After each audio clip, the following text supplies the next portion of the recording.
And we're live. What's going on, everybody? Welcome back to Sixteen and Geezer's predictions show. Obviously, it's your regular Friday night viewing. Geezer, how's your week been? And I ask you the same thing, and it's normally just the usual. But anything happen different that would maybe different? Not really. No. No. Shit football and. No, nothing. I'm trying to remember. I should note things when they happen during the week. But except it was nice to see Clyde Best that they've actually finished his documentary about Clyde Best, and they had the premiere of it a couple of days ago. I think Russ was there at the premiere and whatever. Yeah, and. I watched half of his thing. He's interviewing some of the old players there on the red carpet, you know. Yeah. And it's a hell of a story, isn't it? Clyde Best story, you know. And I ain't know half of it. Yeah, I don't know the story. I saw something pop up in regards to Clyde Best, but I wasn't sure what was going on, so I haven't seen anything, and I'm not sure of his whole story. I'll learn a lot more if I get to watch the documentary. But what I remember, he came over as 17-year-old from Barbados, Geezer. Okay. And knew nobody, right? And it reminds me of me coming to Australia to a point, you know, where I came here knowing nobody, and I knew how hard that is. And on one of the interviews I think Russ done with him last week, trying to promote this, he ended up and he landed in Heathrow or whatever on a Sunday, and they went straight to West Ham and got off at West Ham fucking station. Yeah. So he's at the wrong station, and then he worked it out. Someone told him, so he went to Upton Park, but West Ham was closed. You know, he just thought because we're in Barbados, their football clubs were open 7 days a week. You just walk in and talk to someone, no one there. Yeah. But the Charles family, someone told him, because weren't that many black players around at the time, but this would be, I don't know, 1972, something like that. Yeah. Someone in the street told him, mate, you should go and knock on their door, the Charles family. Their boys play for West Ham. And he did. And he ended up staying with them for years. Geezer. Fucking remarkable. Just by chance, somebody in the street told him he knew where they lived. He's a black family. And apparently their mother just took him in, mate. She became just a mum to him. And a hell of a story. Okay, There'll be a lot more to it. What I mean, I want to know, but I don't, because I would like to watch it. But what was his reason for coming over here? Like, why was he in London? I think he was scouted, Geezer. He came to West Ham because I think there was something on, but nothing was arranged. And I think it just happened that there was a flight available, and he took it. He just fuck it. I'll just pop over there and see what's going on. Just by himself. Yeah. Can you imagine that? 17-year-old black boy landed in fucking London, you know, and knowing no fucker in a massive city. He would never even seen a big fucking city before. No. You know, I wouldn't have thought. And so, hell of it. And he wouldn't have seen more than 2 white faces at one time ever in his life. Maybe none. Do you understand? Like, and now you're coming into a country that at that time they'll kill you for the color of your skin. Do you understand? Like, whether it's the intention or not, if they just want to give you good cooking, but I'm saying that could result in, you understand? So it's, I know. Yeah. So where was he, like, when he came over? If it wasn't for the Charles family, where was he intending to stay? Like, he had no plan, obviously. I don't think he had any fucking plan, Case. Thought he might just go sit down by the beach. Probably what he's used to. It's not a problem with the weather. Fuck me. But yeah, I'd like to see to really, because I know bits and bits, but sometimes the bits might not be quite accurate until you probably watch this documentary. Because they've been making it for documentary with him for about 5 years. Yeah. Trying to get and interviewing, the players at West Ham and getting all the footage and putting it all together. So it's a wonderful thing for him. It really is. And it shows you that we were the first team to play 3 black players. Long way, 6 years before West Brom. What? So 3 all starting in the team. We was the first ones to do that. Yeah, Charles, Addy Coker, and Clyde Best. See, I don't know. Yeah, in the top flight, right? And I think there was one stage there. Yeah, they said in one of the interviews on the red carpet. One of the guys who's a historian helped make the film. He said that there was one time in the top flight, Clyde Best was the only black player in the whole league playing. That's crazy. The only one. So he said, can you imagine the venom he was getting every week? Every week, every game. He was the only black player. So it'll be interesting. That's really interesting. Yeah. So what platform is these? Is that? Don't know what it's on, geezer. They're just on the premiere. I presume that might have been up at. I'm not sure where it was. Up in the West End, maybe one of the theatres. I don't know. I don't know what it's going to come out on, geezer. Might be hard for me to get to see it. Yeah. But I'd love to see it. I'm just sorry. Lawrence has just sent me.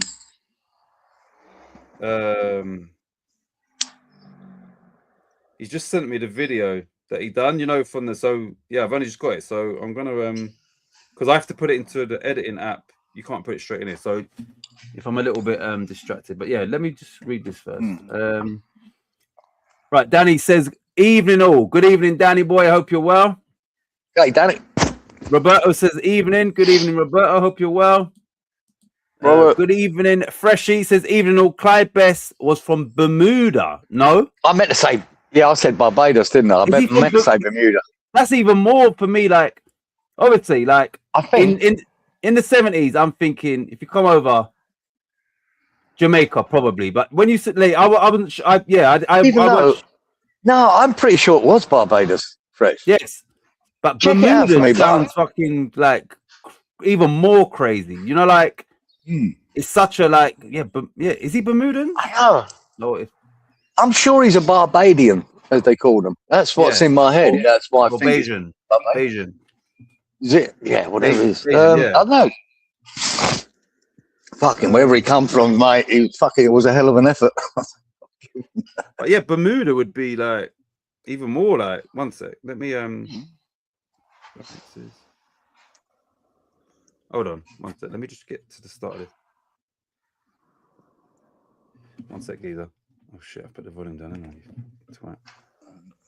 1 minute, 1 minute. 1 minute.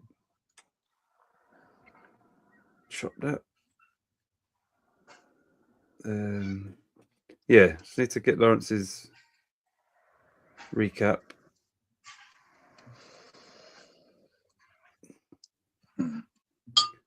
Delete that. Yeah, somebody. I'm going to check in a minute. Where he's from. Okay. Even when you said Barbados, I thought, okay, like that makes the story even more like wow, like all those years ago. I think wherever you come from, Bermuda would be even more like fucking hell. The culture shock must be amazing. The weather, everyone, the big city, fucking hell, man, it'd be a tough one. One sec. Yeah. Right. Freshie. News. Tiger Woods has been charged with driving under the influence after a crash. Did you hear about that? I didn't. No. Fuck me. He crashed the last fucking car when he got done, didn't he? That was like a Ferrari or a Lamborghini, one of the two, wasn't it? Was it? Oh, no, it's not at it again, surely. Crazy. I think he just announced that he was going to take part in the Masters, one of the big majors, the other week. Honestly, fucking maybe not now.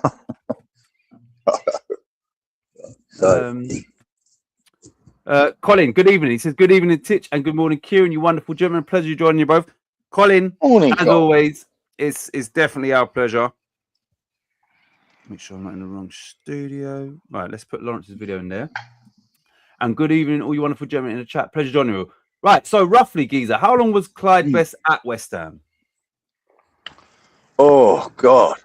Must be 6-8 years. I'm guessing there, mate. Maybe at least 8 years. And then which did he play for any other English clubs? No, I think he ended up in America then. I'm not sure straight away, Goose. My memory's not good enough for that. But I know he ended up playing in America. I think he was playing with some of the big names that were over here at the time, you know, they're paying him big money to come over and play. Yeah. Pretty sure he was over in the States for a while. There was somewhere else he went. Can't remember. But yeah, probably. You know, I say you might. The education you might get from this documentary is a lot more than what you actually know. Yeah. About that, you know. Yeah, because I mean, it doesn't matter, but for me, like obviously, I don't know, but the story would be even better if he only ever played for West Ham in this country. You understand? That would be even better. It would have been, yeah. He's legend at West Ham. He would have been. But he is classed as a legend at West Ham. I thought he was. Of course. You know? Because he was black, probably, you know, because we weren't used to that many black.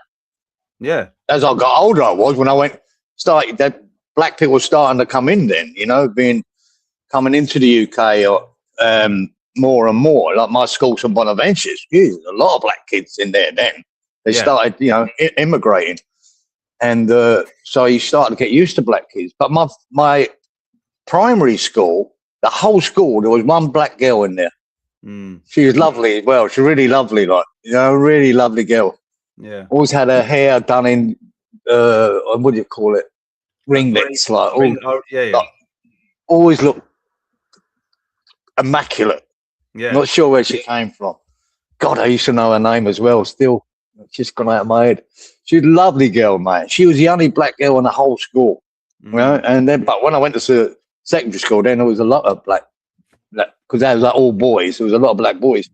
Yeah. And but that's when the immigration started to happen from Jamaica and Africa and into Britain. So yeah, it's just poor old Clyde. That's a hell of an effort. Exactly. That's a. When you think of black players today, they think they've probably got it hard, right? Fucking nowhere near one. This is fucking at it, mate. He had the whole fucking country against him playing football. You know, he would have got so much shit. Just think, and he's a humble guy. I was about to say, what is his? I was going to say his character and all of that. Dude. Oh, it's humble as fuck, dude. It really is. That one boy there described him. He said, "Mate, he could shoot, he'd break your hands." One of the goalkeepers of Grotia. He's strong. He was a bull, but he said he was just a gentle giant. You know what I mean? Very laid back, fucking humble as fuck. Yeah, unreal. And that's you think like if your character is like I said, if you're Jamaican, especially in those times, you would come here and you would not embrace the race. You wouldn't give a fuck. Okay, bring it on. A lot of Jamaicans, but if he is from Bermuda, he's from Barbados. There's a high chance he's a lot more laid back, not as and by the sounds of it, that makes it even harder to when people are, you know, if your character is just humble and that people just because of the color of your skin, and then like you said, you're the only black player, and that's a lot of pressure, man. You know, every single game is a lot of pressure. Every game, that's a lot. It would have been every game, dude. I mean, but you know, I say, kind of. You know, I've talked to you about it before. There was racism throughout, even at West Ham. Right? Yeah. Like, well, that's just the way the world was then. Yep. But he was our black player. Yeah, we would fight any fucker, right? Anyone that fucking said anything against him, you know? So with all the racism there was, even with West Ham, we fucking loved it. And we'd fight any fucker who slagged him off. Yeah. Right, sorry. I've just jumped to this one because good evening, Wally. He says, "Hi all, I'm listening behind. Best is from Bermuda. I read his autobiography. Didn't know about this documentary. So for me, Bermuda is he's Bermuda. Well done, Fresh. It's even more of a story because you know Bermuda. Who comes from Bermuda? Let alone who plays football. You understand? Yeah, that's just a small fucking place as well, isn't it? It's tiny, isn't it? Bermuda Triangle. Jonathan, like, what the fuck is Bermuda? But it's just a like, big island, isn't it? Bermuda's just a big island. Crazy. It's crazy. How the fuck do you get professional footballers out of that to come to England? Like I said, my natural thing would imagine 1972 Jamaica. That's what I'm going to think. 72. Then when you said Barbados, I'm thinking, okay, that's for me. That's even more extraordinary. No, but that's more like Barbados, and then Bermuda is even more like that's so. That story makes it even more like a better story, like fucking Bermuda. Well, Wally was having good. Well, fair play, Wally, reading these biography. That's good. But yeah, this I really do want to watch this fucking documentary because it'll have film. It's my childhood growing up with Clyde Best and Andy Coker and Shell. These are the games I started going to West Ham. You know, this is what my journey of West Ham fan beginning when I was about 10 and 11, which is about that time when Clyde Best turned up. And I remember even when West Ham were away, now I was too young to go away, I used to go to the reserve games. And sometimes through injury, and there was only one sub then, Clyde Best would be in that reserve team. Sometimes Bobby Moore, sometimes Harry Redknapp. You know, they might be coming back from injury and that, so they don't just put them on the bench at fucking the first team. They play them in the reserves. So, and I remember going there. I had a photo of Clyde Best. I had a little Kodak. My sister bought me it for my birthday. I had a little Kodak. We used to go and get it printed, the photograph. And I had a photo of Harry Redknapp and Clyde Best right next to the corner flag on the chicken run. Fucking, I don't know where they are now. It would be great photos still to have, but at least the memories. At least you was there. Good evening, Angel. He says hello, everybody again. Hope you're well, Angel. Thanks for joining us. Freshie says Palmeiras won their top of the table clash against Sao Paulo 1-0 away from home. So as you can see, Angel, Freshie is locked in with Palmeiras, and right on cue. Oh look, he put that in before Angel arrived. Actually, he said, "And right on cue, Angel arrived." So he did actually put that. He rolled his Land Rover in Florida. I don't know if that's this time round or the last time, Roberto. Good evening, Lawrence, my brother. He says, evening from Lexington, Kentucky. Coming your way. So hope you're well, Lawrence. Like I said, Lawrence just sent me. I've just put it in here. I didn't get to put the team we played and all of that because it was done now. So I actually just put the recap. That's it. I couldn't do any additional stuff. Not that we really want to see Villa 2, West Ham 0. Willie to Willie. Hey, Danny, everybody. The first black player was a goalkeeper in 1880 for Darlington, says Roberto. Really? 1880? Fucking hell. Fuck. Wow. Gee. Fucking hell. 1880. Yeah. Okay, so Colin says Clyde Best was a Bermudian international. His auntie lived in is it Plaistow or Plaistow? How Plaistow, isn't it? Plaistow, yeah. Yeah. I know him well, liked a bet and a very nice man. So it's Plaistow, but some people pronounce it. How do they pronounce that? Plaistow, yeah. No, but that's some people mispronounce it, don't they? And they say Plaistow, yeah. Plaistow, yeah, but it's Plaistow, yeah. I was thinking. Bermuda is a tiny island far away from anywhere in the middle of the Atlantic. Yeah. That's what I'm going to say. Fucking Bermuda Triangle, 10 people, 10 people, a couple of dogs, a couple of fishing boats. That's what I'm saying. The fact that he's from Bermuda is just nuts. How the fuck do you get good at football there? How do you get scouted in Bermuda? I don't even... the fuck? Lawrence says, I pulled into Bermuda for a fuel stop on a US Halliburton FFG 40. Pulled into Bermuda for just for a fuel. You know what I'm saying? Like, it's not a get some fuel. Yeah. It's a beautiful island, man. You know what you see of it and whatever, but it's just it's basically a holiday resort, isn't it? Bermuda. It's just one big holiday resort. But you've heard the stories about the Bermuda Triangle, though, haven't you? Yeah, which is some scary story. Jack Leslie was the first black player called up for England, though he denied his cap in 1925. Did he? I don't know about that. I don't know. Yeah, I can only imagine why he would deny it. He probably in 1925. Tiger Woods pulls ahead of Mickey in the car crash Grand Prix.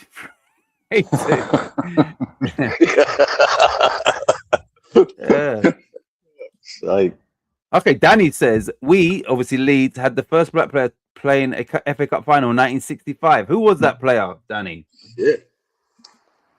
Lawrence, beautiful island, paradise, actually. Yeah. Yeah, it looks like paradise from what I've always seen of it. It looks absolute paradise. So, was it Paul Reaney, Danny? Bermuda Triangle stories. I remember Paul Reaney. He was I remember being playing at Leeds, Paul Reaney. He's a mixed race guy, Paul Reaney. Good player. Yeah. I always remember him. Yeah, I remember Paul Reaney well. I've never heard of playing him. at Leeds. But that's not the guy. Danny says it's Albert Johansson. Yeah, Paul Reaney was a bit later then. It's 1965. He would have come along in the 70s, Paul Reaney. Albert Johansson. Albert Johansson. Don't sound very black, does he? No, it doesn't. Sounds like a Swedish cunt. Yeah.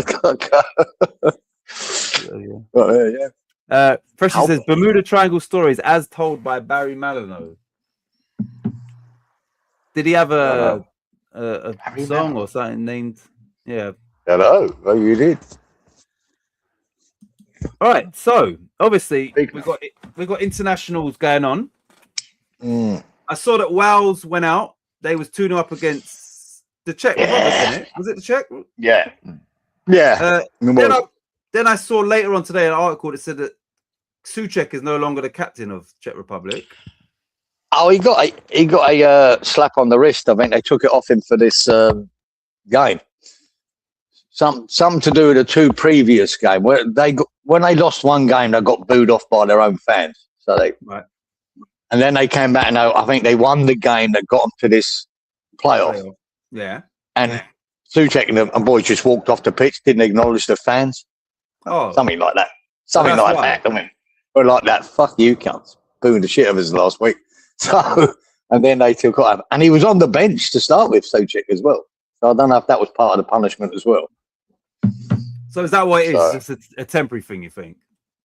As far as I heard at the time, yeah, it was just a one match fucking you're not captain. Okay. Whether it's full time, I don't know. Sure. Right. But yeah, they got through, Geezer. They fucked it. Wales. So wait. So I think I think Bosnia beat Wales. Was it Bosnia? I get mixed up. I was watching the Ireland. Ireland, yeah. Oh, right, it was the Ireland one. Right, yeah. The Ireland fucked it. Wales fucked it. Wales should have been 3-0 up against Bosnia. Yeah, it was Bosnia because fucking Dzeko scored. Dzeko, yeah, still doing it, boy. What, 40 years of age, yeah. Still doing it. But they could have. They hit the bar. Fucking all sorts, man. They should have been 3-0 up, and they got back on penalties, didn't they? Was it penalties for them? Yeah. Or was it penalties? Yeah, it was penalties. Yeah. Yeah, they both fucked it. Northern Ireland, they got fucked as well, didn't they? Yep. By Italy, all gone, mate. Yeah. England and Scotland in the World Cup. So Albert Johansson died. He's South African. He died a homeless man, says Danny, which is sad. Oh, lovely. Bosnia sounds like a Swedish cunt. There goes the monetization. Oh God! I didn't think I said the C word there. I'll slip out. Luckily, we have no intention of that, because even if we did, Geezer would literally just sabotage us. No, but Angel says, I had much anger yesterday. I nearly did upload a video saying that Ancelotti must leave, but I did have to stop myself. So obviously, Brazil played France in Massachusetts. The pitch was awful. When I saw, I didn't realize it was on to the last 86 minute, but the pitch was woeful. Anyway, France obviously won that game. Mbappe scored I saw it in the highlight, a decent goal. I've seen that. It's only a friendly. So, Anke, I wouldn't get too angry. But maybe, it's just a friendly. Maybe you watched all the game and had a vested interest. It's friendly games. I won't even worry. Yeah, they never bother me. See, he's Brazilian, mate. Everything matters. Everything matters when it's football. But I don't take much heed of friendlies. They are what they are. They're just the showpiece. Go to America, have a little game. Yeah. Let the fans see you. I watch a highlight. So who's it? Who Colombia play? I didn't see. Who did it? I don't know. I see Colombia, and they lost anyway. There was the Czechs, I think. No, Croatia. Yeah. Colombia versus Croatia. Croatia beat them, I think, 2-1. And the place was full of Colombians. Somewhere in America. Oh, that's in America as well, yeah? Yeah, so they're obviously going over there, just getting their faces out, trying to get some seats sold for the World Cup. For the World Cup, yeah. Some mutuals supporting them. Colin says, unless I have a lucky dip, I have had a terrible score. I think I might be the same as well. Not that I know, but I don't remember seeing any result that was any good to me that I could remember. Right, I didn't even realise England was playing until it popped up on. Anyway, England drew with Uruguay. Then I think he means then they scored a pen in extra time. Uruguay. Why would the game go to extra time against Uruguay? Why the fucking hell? But it's just a friendly, isn't it? Yeah, I know Ben White, who got called up. He actually scored for England only because it popped up on my phone, and then Valverde scored. But yeah, just because Flash scored, it just popped up on my thing. But yeah, why would it go extra time? I don't get that. I don't. That's crazy. Yeah, that's ridiculous. They are what they are. Friendlies. Translation. It is what it is, mate. Yeah. Big hands. Shit. I hate bloody friendlies. Oh, okay. Sorry, no. Injury time. He means not extra time. He just means injury time. Or stoppage time. Whatever. Right. Yeah. Get it now. Good evening, Inky. That's right. Did Bowen get a run out or not? I don't know. I'm going to check. Go. He says, even all apologies for being late. Hope everyone no apologies needed. And like I said, and I will always say, you lot being here as much as you can is much appreciated. These lot can put in there about Bowen. Did Bowen play, you lot? Bowen came on, says Danny. Came on? Yeah. No, I thought. Because weren't he dropping all the top players for that game? Too short. When he rested them all. That's what I heard last week. He was going to rest all the top players, like Rice and Kane. None of them were going to play. And he's going to play all the other fucking 600 players that he brought in. He's going to play them. So I thought Bowen might have a chance to start. And if he's not even getting a start with the second string team, I think that might say something about where he is. So Valverde was 90 plus 4. Right, let me tell you the lineups, Geezer. Trafford in goal, Livramento, Tomori, Maguire, Spence. So this is all the potentially backup. Henderson, Garner, Madueke, Foden, Rashford, Solanke. That was a starting lineup. Okay, yeah. Bowen came on after 38 minutes. This looks like. Let me just go to the summary for Madueke. We must have had it.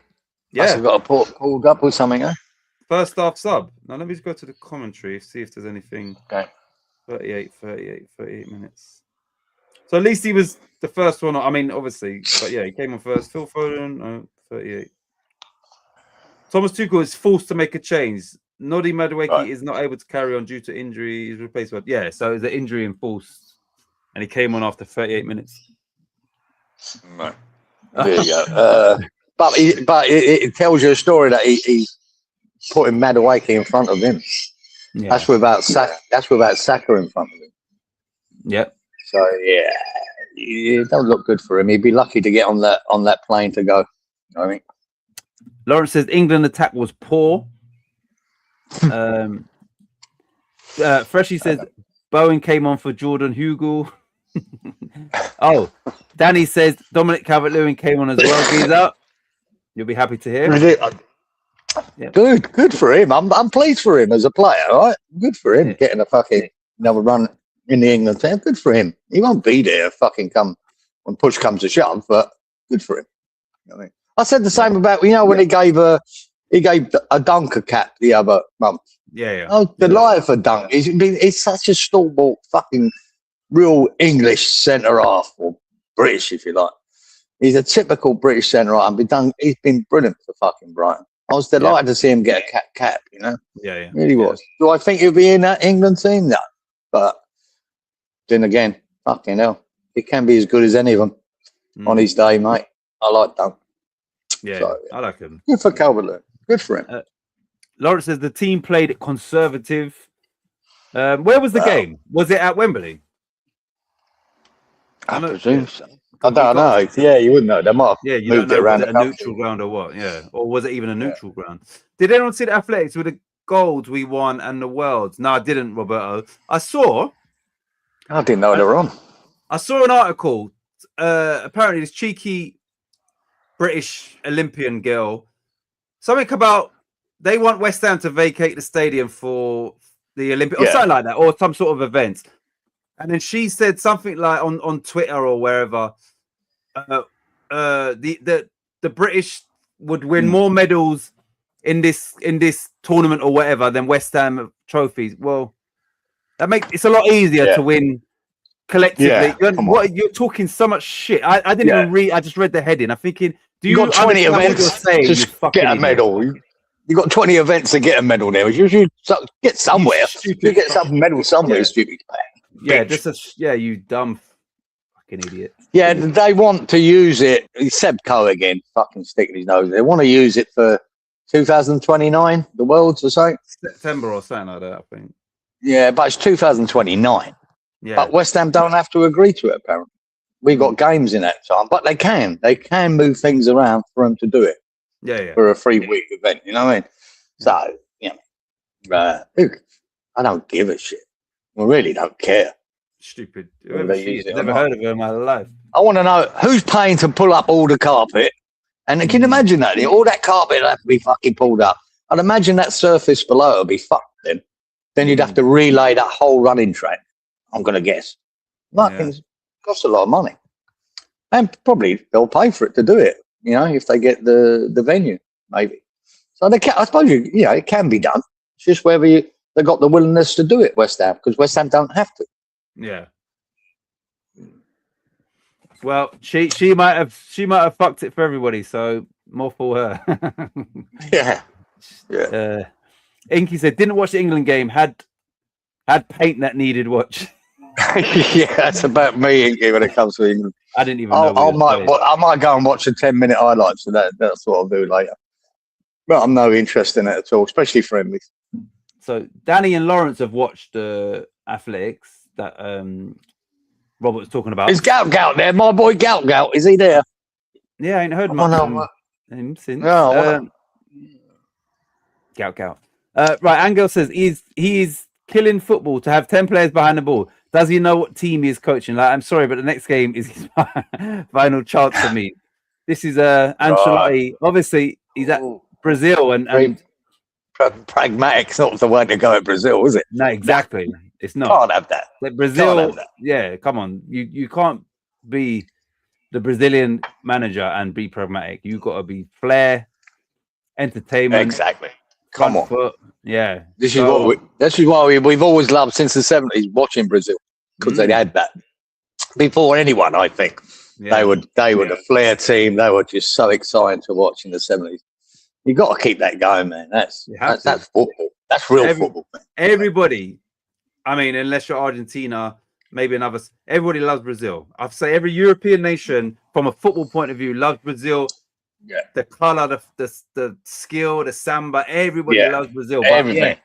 Everything about it. If you see a Brazil that is, according to you, under Ancelotti, 10 players, it didn't look good what I was watching. But like I said, when I turned it on, it was at 86 minutes on the clock, so I didn't get to watch it. But they didn't look like Brazil to me. It didn't look like a Brazil. But obviously, it's a friendly, so I'm not going to take nothing from that. But obviously, Angel's watched more of them under Ancelotti. I saw the 800 meters replay, Robert. Here, her name's Keely Hodgkinson. Yeah, well, she can fuck off. She can fuck off. Yeah. Yeah. Okay, so Lawrence says my national team rankings. So USA is his first team, then Portugal. Oh, Portugal and England. Portugal and England. Yeah, that's the teams he's rooting for. Who's it? Pochettino at? He's with USA, isn't he? Yeah. Yeah, well, they got fucking no chance. He's a Tottenham manager. It was Hodgkinson, Hunter Bell, and Caudry. Oh, 3 people. I just saw her. So maybe more talking shit. mate, just fuck off with your fucking athletics. Haven't you got right. one in the Midlands? And you've got a place in the Midlands you can do it. Exactly. What make of those headphones? Are they any good? Right. I ain't got. So basically, Fresh, where I used to use the in-ear ones, and they hurt my ears, like they really hurt. Then the wires went. I went Tesco, bought some real shitty ones. Then my son, who's always playing, he said to me, "Oh, the ones you got are crap." He just gave me these. One sec, I'll tell you what they are because I ain't. He nicked them, didn't he? He fucking nicked them. I went there, not a thing. Wait, I'll tell you what they are. What are they? What are they? What are they? I can see it on the side. They are Fresh. Oh, it just says Steel Series. I don't know if that's Steel Series. They're good though. Yeah, my boy, he spent a lot of money on these fucking headphones. Steel Series. Yeah, that's what it says on the thing, Fresh. But yeah, I was using some little £12 Tesco ones and they're crap. And then he came in, said, "What are they?" And he just gave me these. So obviously you don't use them anymore. Steel Series. One word. Is it one word? One sec. Fucking hell. 1 minute, Fresh. Yeah, one word. Steel Series, all one word. But they are good though. Fresh. These it's Soccer Aid is being played at the London Stadium. They better be paying us well for that. 3 goals from the women and a silver from D Schnutz. How much are good headphones? Once again, I wouldn't even know. I've got no clue. I've got no clue. It can be anything, can't they? Mm. It can be anything. I mean, I think you'd be playing 100 quid would you, for a decent pair. Yeah, and that's the thing. Me doing what we do on here, I wouldn't pay £100. You understand? Just once a week. So I bought some little £12 shitty ones, and my son was like, "Nah." Kieran went and bought me these earpiece, and they were fucking that geezer. They were $250. Yeah, of course, because I thought he'd just go. Yeah, but I thought he'd just go and buy me a cheap pair. That's all I needed for this. I say. Yeah. And but he silly fuck. He would have cost me $250. But they're good, and I've worked out from doing this that they last for about 3.5 hours fully charged. Mm. So, but do you wear them to like listen to music and that as well? No, you should do. Only this. You should try it. On your phone. I should try. Yeah, because it's quite immersive, and because of the price of them, listening to music and that, like you'll be like, "Oh shit, yeah!" Like you should use them for other things as well. Because I have got a set of earphones in here. For when I was traveling a bit, I bought them. They're the Bose ones for the airplane. Mm. They're fucking good. Really nice. Really good. Noise cancelling things, whatever they are. Yeah. Really makes a difference when you've got a good pair of headphones when you're listening to, like I said, music, even like watching movies and shit on your phone. Yeah, it did. I grew up, guys, because I used to listen to music in my bedroom, from the age of fucking 8 onwards, and I always had a pair of earphones. When I used to put the vinyl on and plug the earphones in. But the difference to listening to music with earphones on and just is unreal. The things you hear. Yep. Fuck hell.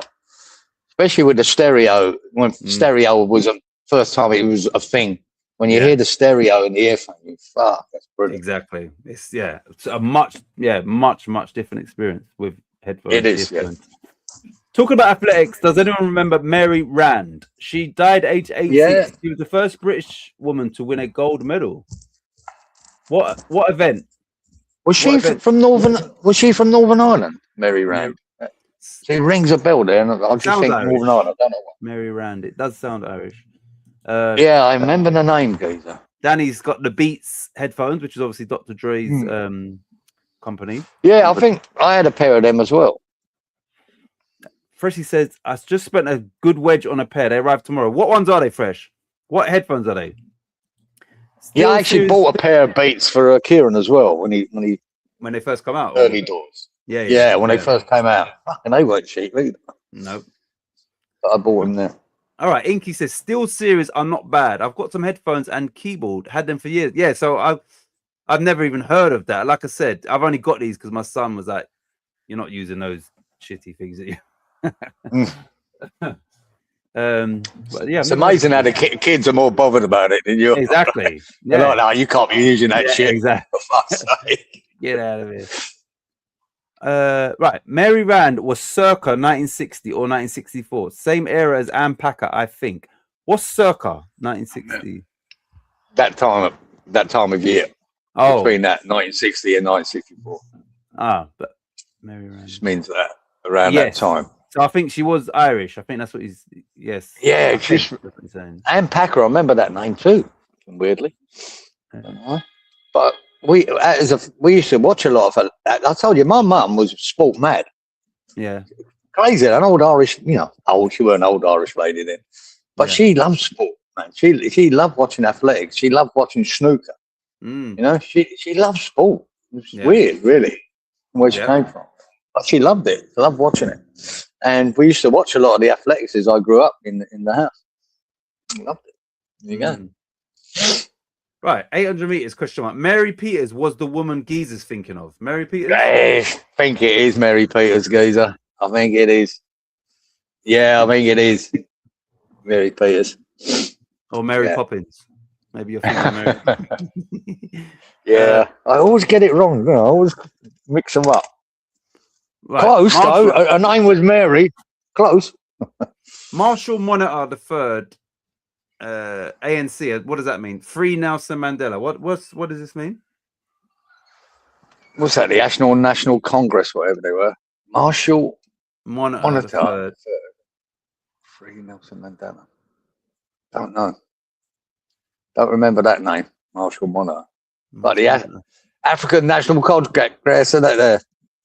Is that class? Well, they were classed as a terrorist group in South Africa, weren't they? The ANC. Oh. That's what Mandela was part of. What they put him in prison for. He's fucking most of his life.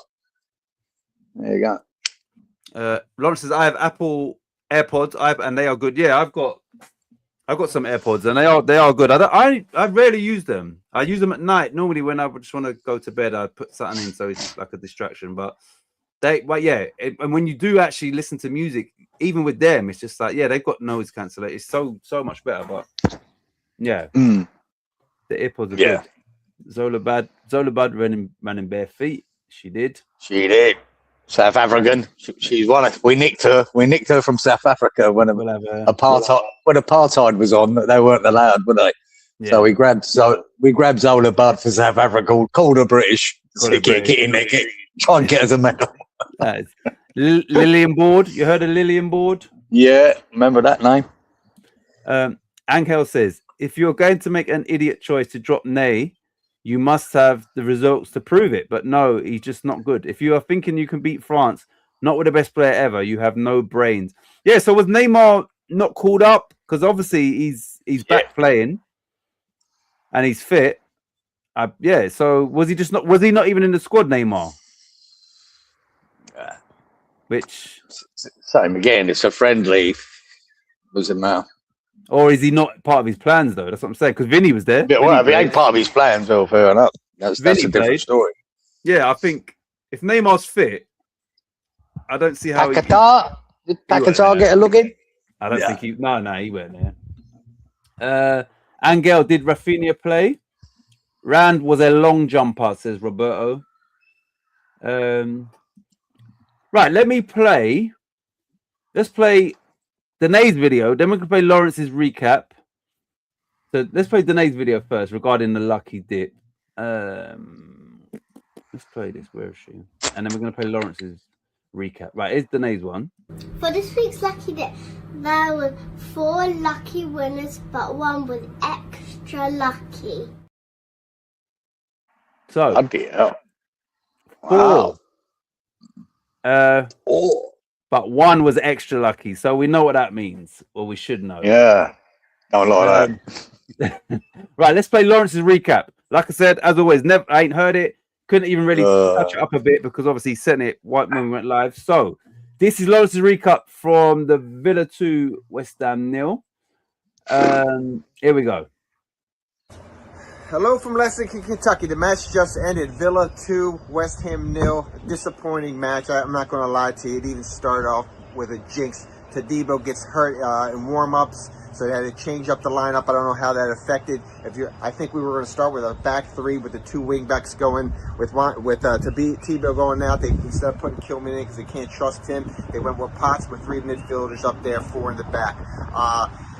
Gave him too much space the whole first half. We couldn't do anything. If you watch it offensively, the first half, you could see where we were missing Somerville. Somerville creates the pace and the aggressiveness to go up forward. We had nothing. We gave him too much space in the back. And in the 14th minute, guess what? Another set piece. It wasn't even a hit into the goal. It was a nice pass to McGinn. McGinn had a nice shot, 1-0. But we were pathetic the first half. We could create nothing. Mav was the best part again. If we didn't have Mav, it would have been a lot worse. Another great defensive performance by him. Going to the second half, we made some subs come in. We got Wilson came in and Traore came in. Got rid of Taddy, who could not stay on side. And they brought out Potts, which I don't know if that was a good move or not. I would bring out Wan-Bissaka. Wan-Bissaka, where's he been? He's not been anything now. The combination on the right, when Bowen's successful, is when we got Wan-Bissaka and they could pass off each other. I don't know if it was played or not. He was staying back, not aggressive. Didn't play well at all. Second half, we did play better. I thought we had some chances, but again, that chemistry going on fourth in the final third, we didn't have it. We were missing Somerville. The team we didn't put much of a threat to Villa, which was the disappointing stuff. It didn't have that flavor and that heart, West Ham, that we've seen in the last couple of weeks and months. So disappointed. Forest is going to beat the Spuds. So I'm just frazzled. And that one final goal, Hermanson should have caught that ball. Watkins got the goal off a rebound. He should have got it, but we got to wipe that slate clean. We're only one behind the Spuds. We got an international break. Then we got an FA Cup. We got to regroup, guys. I still believe in this team. Come on, you Irons. He's up. Any thoughts? Yep. Anything you'd add to what Lawrence is? No. Obviously, it was a week ago, or whenever. It's quite a long time ago. Yeah, pretty bang on, basically. And we didn't have the same fight in the team that we've seen in recent weeks. We too many players under par, and it shows you, like say, losing to Debo in that moment. Normally, if you've been set up to play this three at the back, that's what you're going to go for. Yeah. And the simple solution is Kilman comes in. And it just shows you how cooked Kilman is if he went, no, I'm going to change the whole fucking system for that one player. Rather than just, he must not think Kilman's ever going to play for West Ham again. He's a bit like Ward-Prowse. He looks like he's made his mind up. Yeah. So instead of doing that, he changed everything to accommodate it with Potts in. Potts weren't that good. I didn't think he was bad as some people were saying, but he weren't great. I thought Bowen and Wan-Bissaka were fucking woeful. Between them, they were woeful. Their link-up play together was shit all the time. Yeah. I thought Wan-Bissaka was terrible. Bowen was fucking shy. I thought Fernandez had a bad game first time in the midfield. Mm-hmm. There was no threat to... And the boy was back, McGinn. I went, oh, fuck. As soon as I saw it start the game, I went, McGinn's in. And who fucking nails that goal? Great set piece move, mind you. Yeah. Great set piece move. Great finish. Fucking. And I went, bollocks, McGinn. You had to come back, didn't you? You had to come. But they were far better than those guys. Yeah, they were. Running through them. Souček was poor too. My man, Thomas. Yeah. He was chasing shadows. It was fucking shy. Mavropanos was a one-man wrecking ball. We would have been 4-0 down at half-time without him. He kicked two off the line. He stopped another one that come off the inside of his leg, just went round the post. Went from Watkins. Mate, he was unbelievable. That first half performance was a 10 out of 10 from Mavropanos. He was unreal. We were getting smashed. Yeah. And it was just too many under par all in one game. And you never, a little bit better, as Lawrence said, in the second half, but not by much. Because, again, that's two games. We've got a shot on goal, on target, one in each game. Yeah. Without Somerville. And there's the fucking... Tati and fucking Pablo were anonymous. Just completely anonymous. They were playing a high line there, Villa. And like you said, Tati couldn't stay on side. He hasn't got the pace. He needs to try and nick as much as he can because he's not quick enough. Neither is Pablo. They're not quick enough to do what you want to do.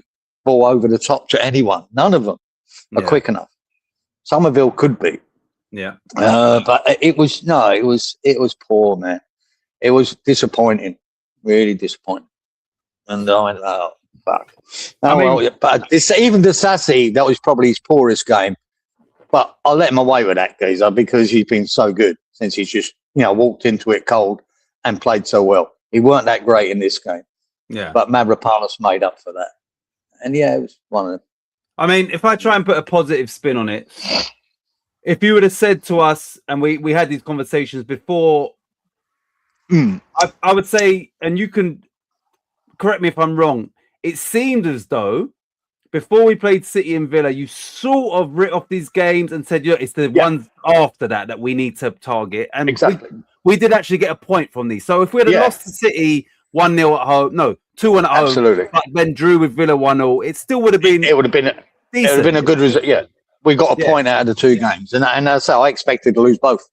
Yeah. Anyway, and so a point out of the two. If you'd done it the other way around, I think people wouldn't be so down about it. Yeah.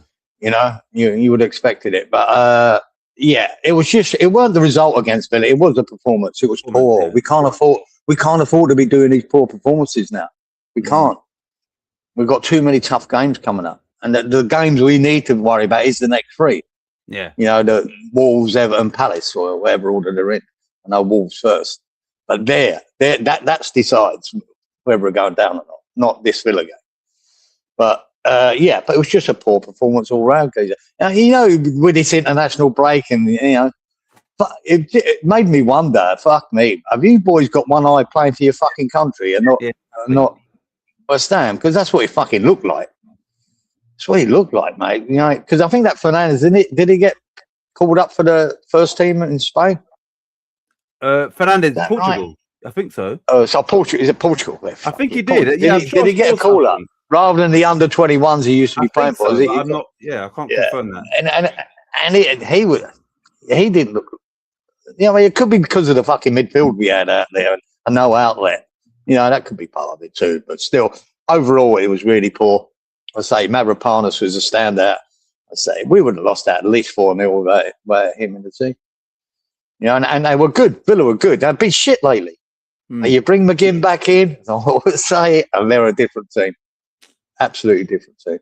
Well, let me just. And he's right about Madsen as well. The second goal was pathetic by Madsen. Yeah. Fuck's sake. And then he going back to what you said about one-eyed internationals, he made his first start for Denmark last night, I believe. So maybe some of these players did. What I would say is this: is that Mavropanos potentially, let's say we do manage to stay up, even though we lost to Villa. These are the games that you look back on, and if like you said, if it wasn't for Mavropanos, we lose 4-0. We lose 4-0 or more. That's half time. You're saying the sort of the momentum we've built up and the confidence in the team could be greatly affected, and we could go on and have a knock-on effect. Going away and losing 2-0 to Villa, forget the performance. I'm saying that there's no shame in that. And maybe Mavropanos doing what he done in the next 7 games has helped us more than we can even think about, because it kept the scoreline respectable. So we'll see at the end of the season, obviously. I think he's been man of the match for the last 2 games, City and Villa. Yeah. You know what I mean? That's where he is. I mean, shit. But I just wonder with Nuno whether he would have been more wise than just throwing Kilman in and going up to Kilman, mate, we fucking need you now. So Devo's just pulled out. We need you in there, and give him the confidence to go in there and have a good game. Yeah. But he didn't even bother. Didn't even think about it. Changed everything. And I go, was that a mistake? We'll never know. Listen, we'll never know. But as bad as West Ham were, we have to accept that all week we would have prepared for 3 at the back. We would have used the City game as a reason why. Look, this worked. Boom.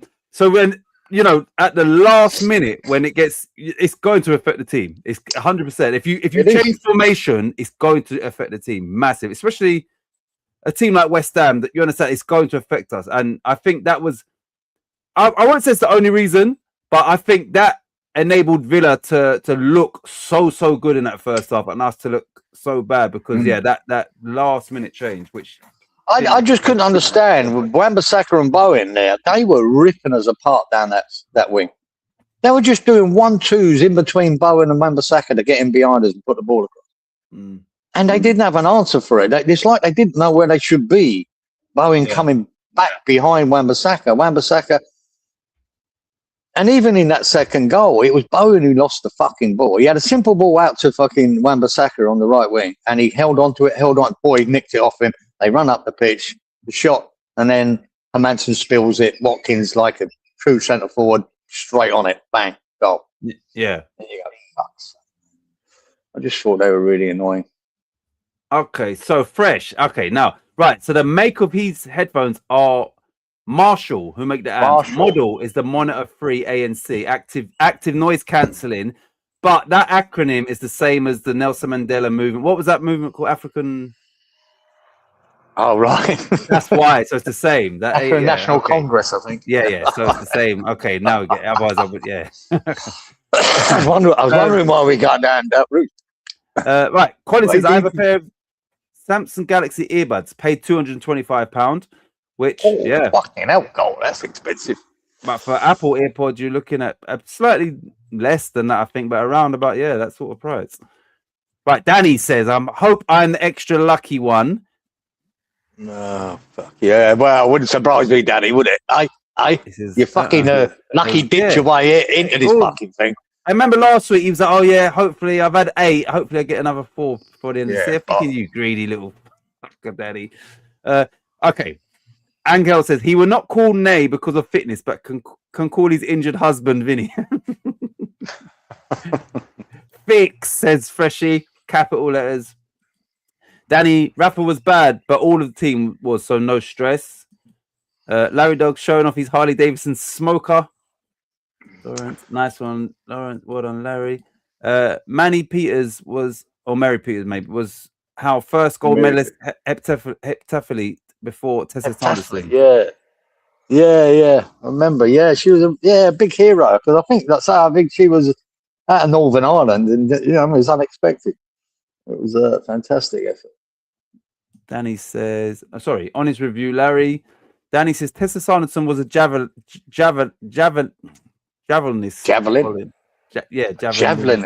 Javelinist. Spot on, Geezat, says Lawrence. I missed the first half. Sounds like I didn't miss anything by us. No, you didn't, Wally. Yeah, he didn't, Wally.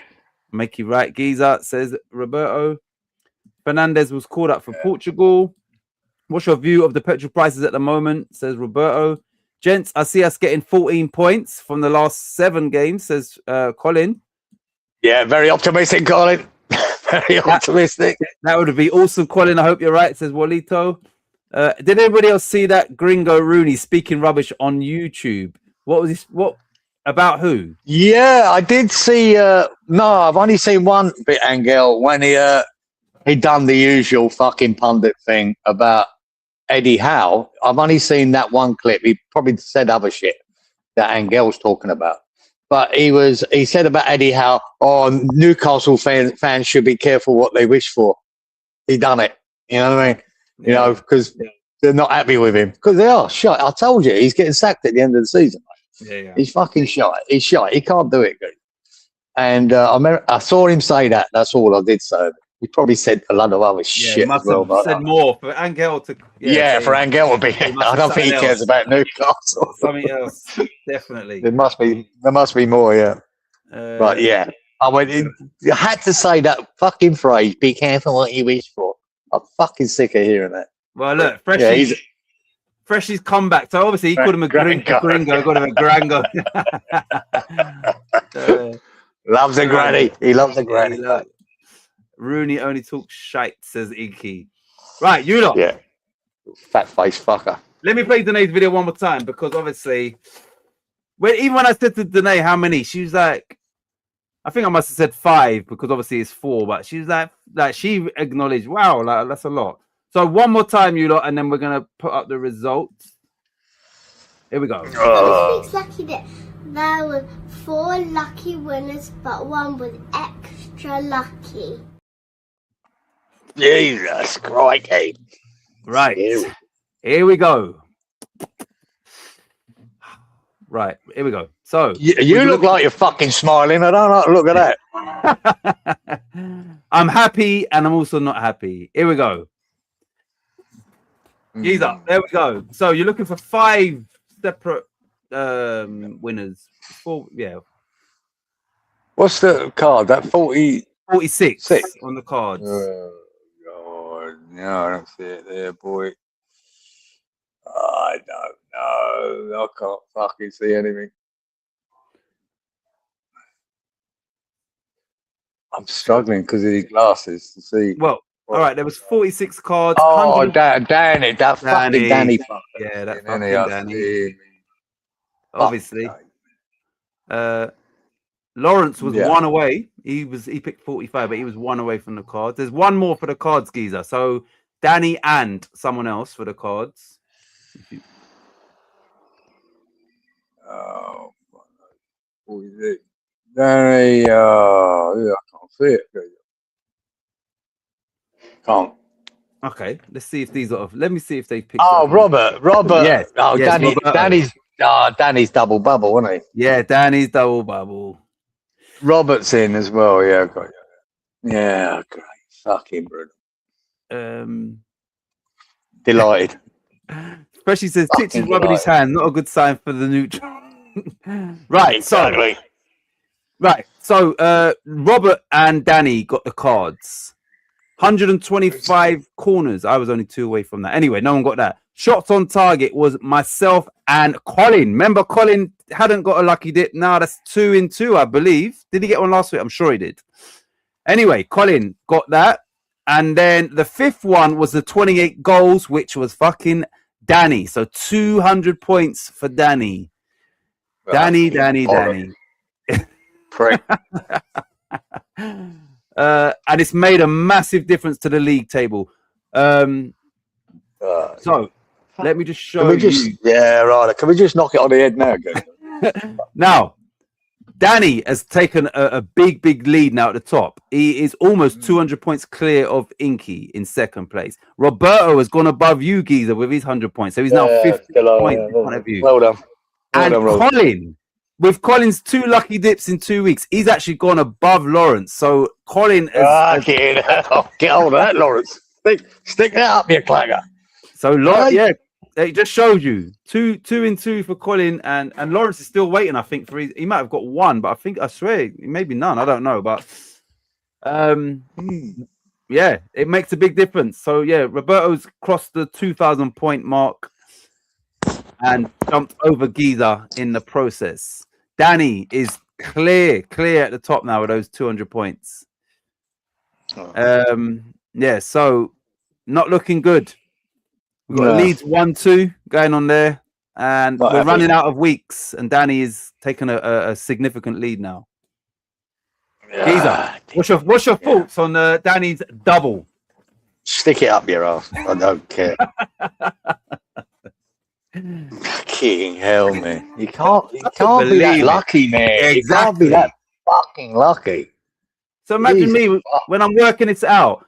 Obviously, the first thing I do everybody's, then I do the game one. So first thing is cards. I'm like, fucking Danny, straight away. Like obviously Robert was for Danny.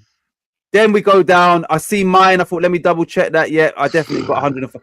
And then the goals, 28. Fucking Danny. I'm like, you gotta be kidding me. Like, how the fuck? Yeah, we need Robert. We need some VAR coming in here. And you know what? The worst thing is, I worked out the game fixtures today, so there's no chance of they've been I don't want to hear that. I want fucking Robert to make something up. Oh yeah, no, he's lost that. Well, we've got to go through the when we go through the thing, so Roberto can do his VAR. But yeah, no. Swing.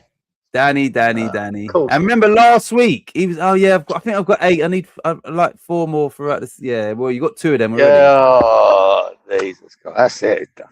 Kicking a nuts. That it's all over. Fuck. Anyway. Do you know how? So look, last week when we worked out the scores, Inky went top by 10 points over Freshie, but then Danny was in 3rd, so they'd like overtaken him. And then look, boom, lucky dip. He's now miles in front of everyone. Yeah, good for you. Well done, Danny.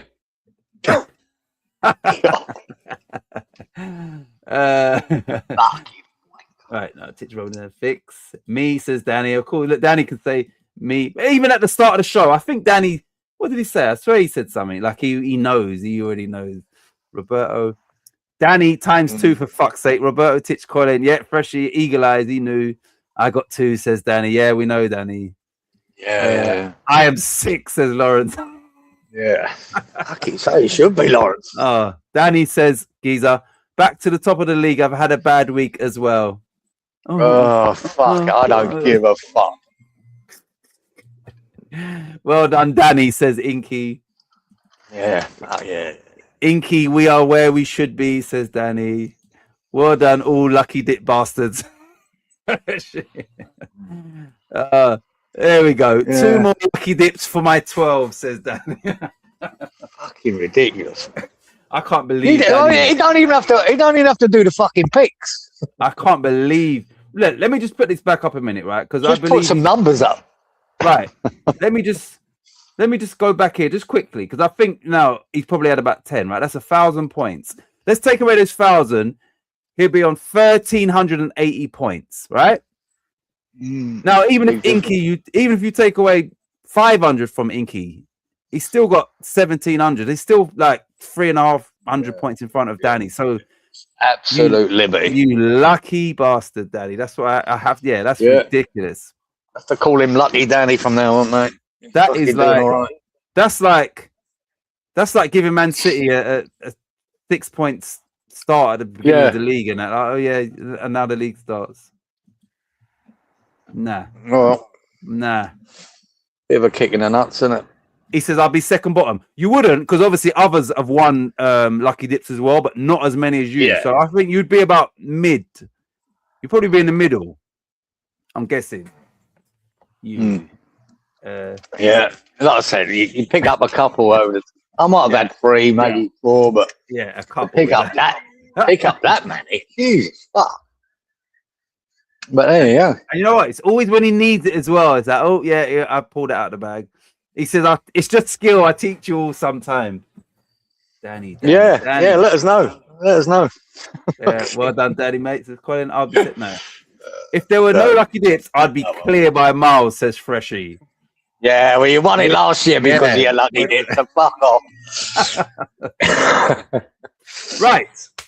Geezer, before we get into, like, obviously, we ain't got no picks this week because it's an international thing and all of that. But is there anything else of note before we get into just one result? One little thing I see there on the banner at TalkSport there was old KSI. You know, he's become co-owner of Dagenham and Redbridge. Yeah. And he's got a matey up there as the manager now. Ah, boy.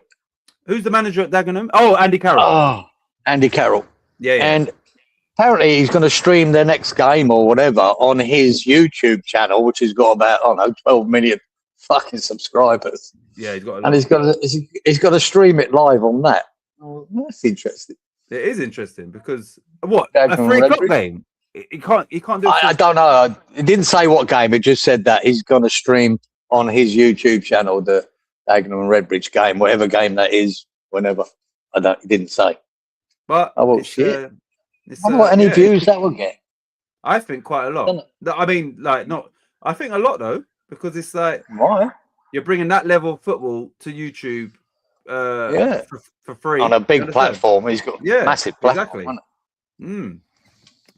Exactly. Danny says, "I want that trophy." He wants the Darren Higgins Cup, and why would you not want that trophy? A legend in Darren Higgins. If there were no. What he says, I'd have the cup last year.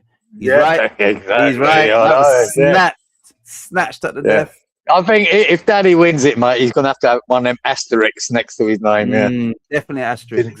Didn't really win it. Didn't really win it. Definitely asterisk. As long as Leeds win it, that's all that counts, says Inky, and it's those two at the top now. Come on, Fresh. Who Andy Carroll is? What are you going to say? No, carry on. He was a striker in the Premier League, and he was for us and Newcastle and Liverpool. Yeah. Yeah, a big 6'4" striker goes, a very good feet, scored good goals. But he was injured a lot, Angel, in his career. That was the problem. He was a good player, though. Yeah. Great overhead kick for us. Talking about City, I heard they are due to get a 60-point deduction for this season. Look, Never. I'll tell you that now. Never happening. Never happening. Nah. It's never happening. If that happens, even if they give them any point deduction this season, I promise you, Danny will lose all of his lucky dip points if that happens. Yeah. So can we agree on that, Giza? Is that a fair deal? I think so. If they get deducted about right. any points this season, Because they cheated and it must have won in points, so he's getting deducted as well. I think so. I'll tell you this now, they wouldn't even have the bollocks, right? Even if they did took points off them this year, they wouldn't have the bollocks to relegate them. I guarantee you. They wouldn't. They need them. They wouldn't. They want them. They want them in the Premier League. Of course. I ain't fucking getting rid of them. I'll tell you that. No. It's never, ever happening. For any of them fuckers up the top there. Never going to happen. Andy Carroll, big number 9 striker, played for Newcastle, Liverpool, West Ham. Right, Giza, anything else before we get into? Don't know. Because now we covered a bit, haven't we? Yeah, we need to see how if anybody's picked up enough points to try and fucking hell. I'm not interested in this fucking shit. Right, one sec.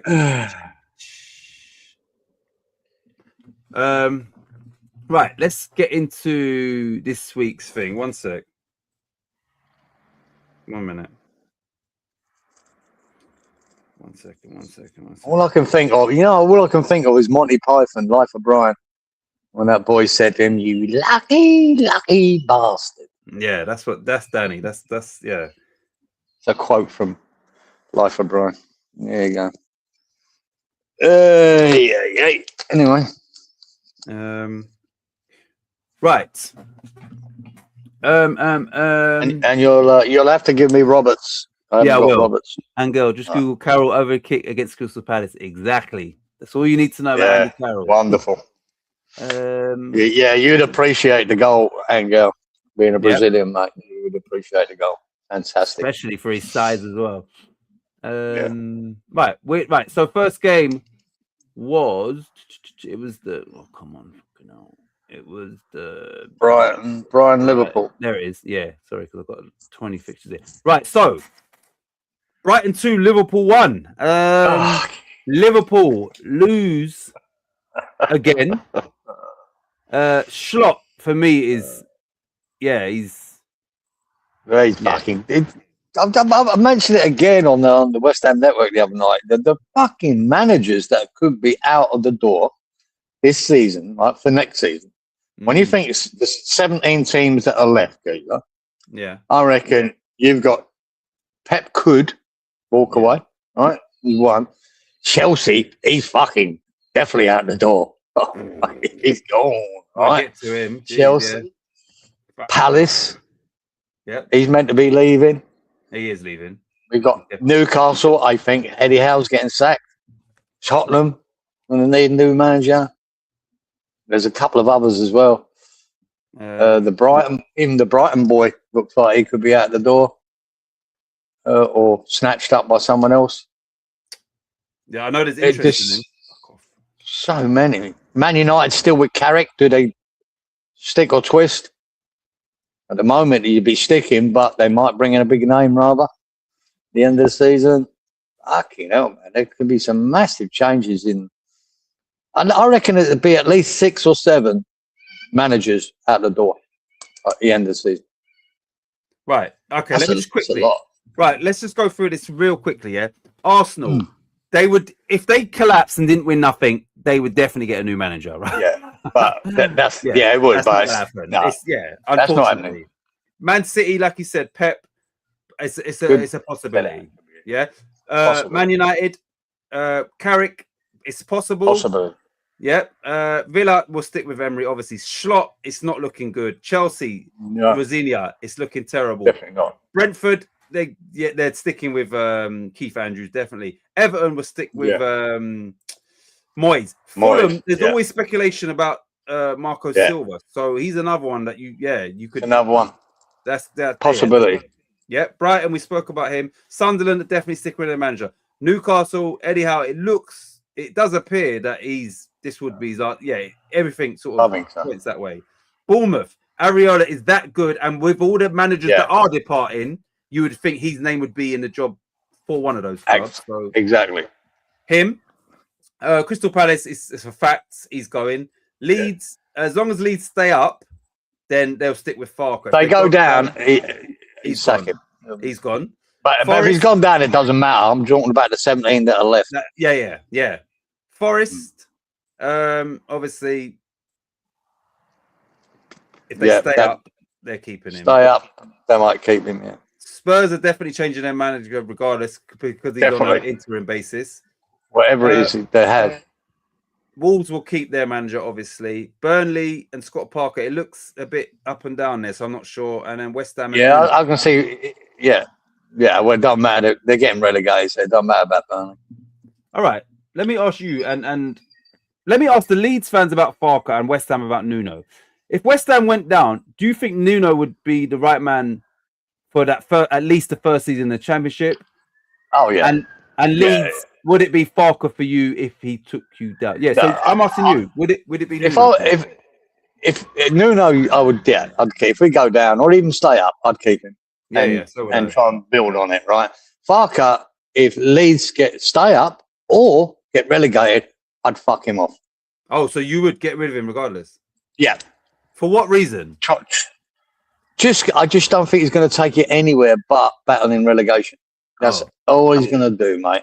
All right, he might be good in the Championship, but I think Leeds now, you've fought your way back into the Premier League twice now. I think it's time to move up a notch with your manager. Try and get the right geezer. You know what I mean? See, somebody like Areola would be perfect for fucking Leeds. It would take them from battling relegation, I think, to fighting for maybe a European place to get the right man. Farke is not the fucking boy. I can guarantee you that. Right? He's decent. Geezer's like, anyway, if you want to hang around the bottom fucking 8, 6, I think Farke will do the job for you. But I think Leeds should have more ambition than that. So I would fuck him off. Right? You might be harder if you go into the Championship, but if you stay up, get someone in there that can take you a bit further forward than this wanker. Plus, obviously, whoever they bring in needs to be backed with some coin as well. But I just don't think Farke's ever going to do anything for you but do what you're doing now, which is battling away.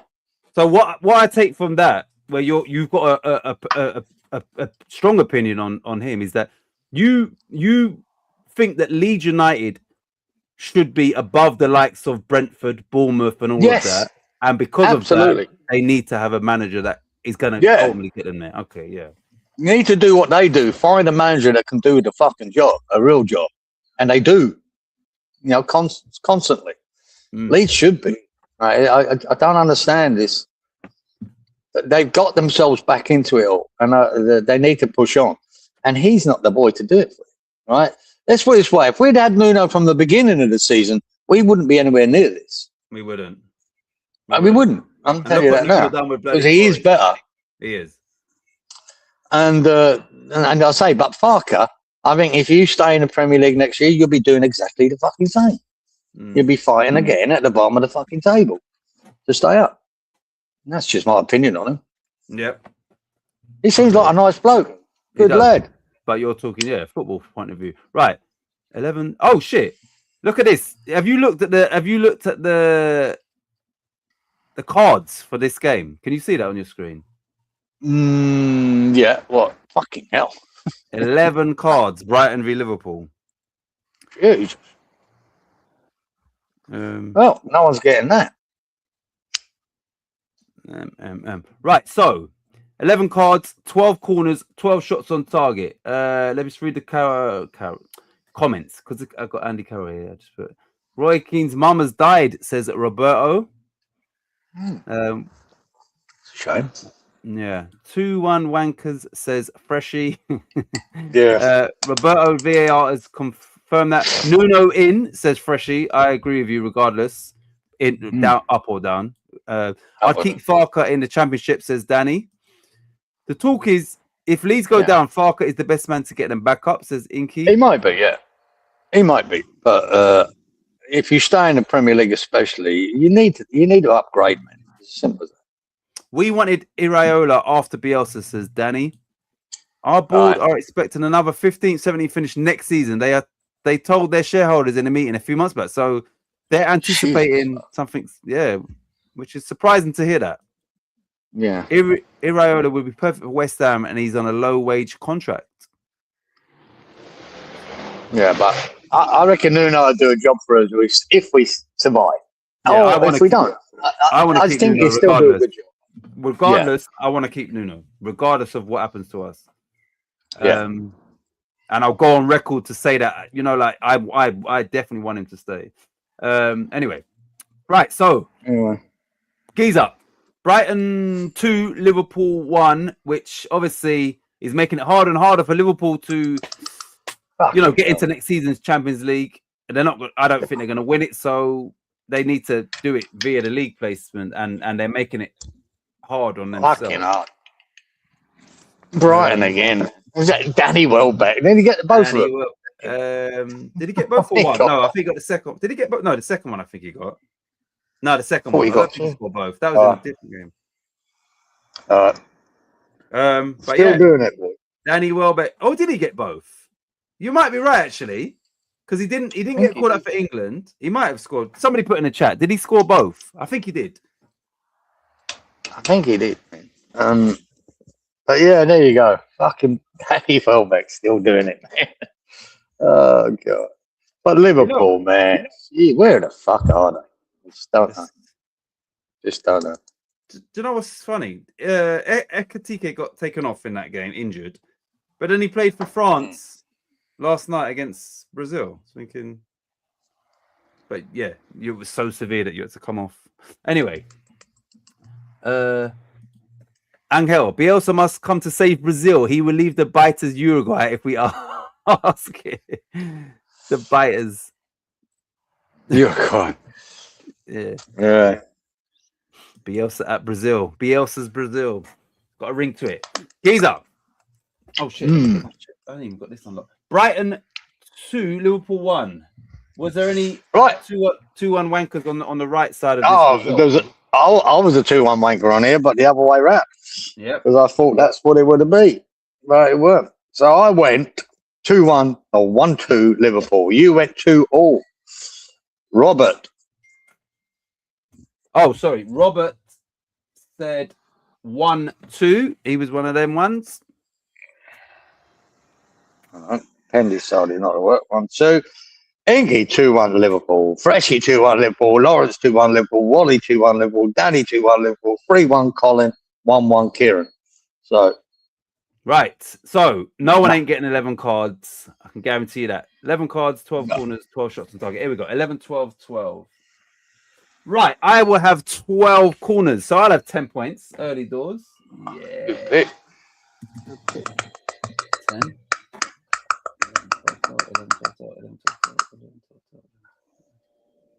And that is it. Just me. Lovely. Yeah. Lovely. I will say I copied Fresh in that one, and he got me fuck all. He stitched you up. Stitched you right up. One sec. Right. So next game was Fulham 3, Burnley 1 in a game that I wasn't really expecting too much, but Fulham scored 3 goals. Burnley obviously have got 9 toes into the Championship. They're down. Any thoughts on this game? Did you watch it? Oh, I definitely saw the highlights, guys. I can't remember, but Fulham, typical Fulham, 1 week shit. Exactly. Next week, score 3 goals. I mean, I expected Fulham to win because I had them down for a 2-0. Yeah. But score 3. You got the margin right. Anyway, so nothing game for the show and their positions in the league. But anyway, what do we pick for Fulham? Sorry. We had 5 cards, 12 corners again, and 11 shots on target. Let me see if Roberto, the man in VAR, I stitched him up proper, says Freshy. Fucking hope you did. I hope we don't get Felipe Luis for Carlo. Now he is free. I hope we do get Felipe Luis for Carlo. Now he's free from Flamengo. Oh, free. Is that the left back? Felipe Luis, the one who used to play left back. You need to copy me, Geezer. You might get some lucky dips, says Danny. All the way. 5, 12, 11. 5, 12. Thank you, Roberto. Right, Geezer, what do we pick? Fulham 3, Burnley. Yep, 2-0. Sorry. Yeah. 2-0 to me, mate. You went 2-1. Robert's prediction. Robert picked 1-0 Fulham. Yeah, never happening. 2-0 Inky, 2-1 Fresh, 2-0 Lawrence, 2-1 Wally, 0-0 Danny, never happening. 2-2 Colin, 1-2 Kieran. So, no one. Okay, right. Kieran's not here today, but that's no. Right. So 5, 12, 11. Here we go. 5, 12, 11. Lawrence correctly predicted 5 cards, so 10 points for Lawrence.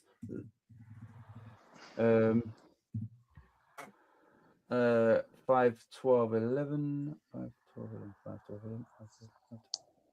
And that is it. Not looking good points-wise this week yet. Yeah, that's what I thought when I see all the results. I didn't think I had anything. Inky says Geezer copies everyone and he still doesn't get a lucky dip. That's what Felipe Luis is the guy who got sacked after winning 8-0. Oh, shit. Oh, West Ham is better than Fulham 100. Yep, we are. Yes, it is him. Yeah, that is the guy. Yeah. Freshy's clued up on his Brazilian football. Yeah, so far you look not a great start. This was a great. The next one is. I enjoyed it. Where is it? Here, Everton 3, Chelsea 0. I think Everton had 9. No, wait, shots on target. Maybe it was 9-4. I looked earlier. I think it was 9 to Everton, only 4 to Chelsea. 3-0. Convincing victory. Like, oh, they were good, mate. Everton were good. Scored a banger. Boy hit the top corner, and I mean top corner. Was it Ndiaye? Yeah. What a finish that was, mate. I mean, it was that's in it. If you had the bin there, like, what's that? Soccer ad? That's in it. That's right. fucking no chance. Yeah, they were good, Everton. Right, deserved the win. Chelsea, usual. They're just shit, man. All over the park. So crap. I mean, right. And there you go. However inconsistent and however whatless Rosenior is, did that score line and the performance surprise you at all? Yeah, it did. That Chelsea offered fuck all. Didn't score a goal. Yeah, it did surprise. It didn't surprise me Everton could beat them. I thought they could. Yeah. All right. Even though I picked a draw, but I expected fucking Chelsea to be scoring goals, and no, Everton fucking rinsed them, especially in the second half. I think rinsed them. And there you go. Wow. Freshy says I'm on for 0 here. Yeah, I think I might be too, Gazer. Inky says looks like I'm on for Dusty Bin this week, and Robert has confirmed the stats. And in case anybody hasn't noticed, the first 3 games all had 12 corners, which is quite it's a lot. Yeah, all 3. Anyway, Chelsea and Rosenior, that looks like a match made in hell. I don't know what this guy is, even his comments again, I can't remember what he said, but I'm learning, and I'm thinking Chelsea fans don't want to hear I'm learning. They want to hear, okay, we're gonna win the league, and you understand? Like it's just disastrous. Yeah. What's this? No, they brought him in, right? Because the owners or whatever, he came from that club that they own as well, wasn't it? Which one? Strasbourg in France. Yeah, it was just a convenient fill-in, right? Expecting him to be, man, Chelsea don't want to hear that. They want a fucking top manager. Exactly. A proven manager. This guy, he is He's definitely not it. I don't know what he done at Strasbourg. or Hole, or I don't really care. He's terrible. Nah.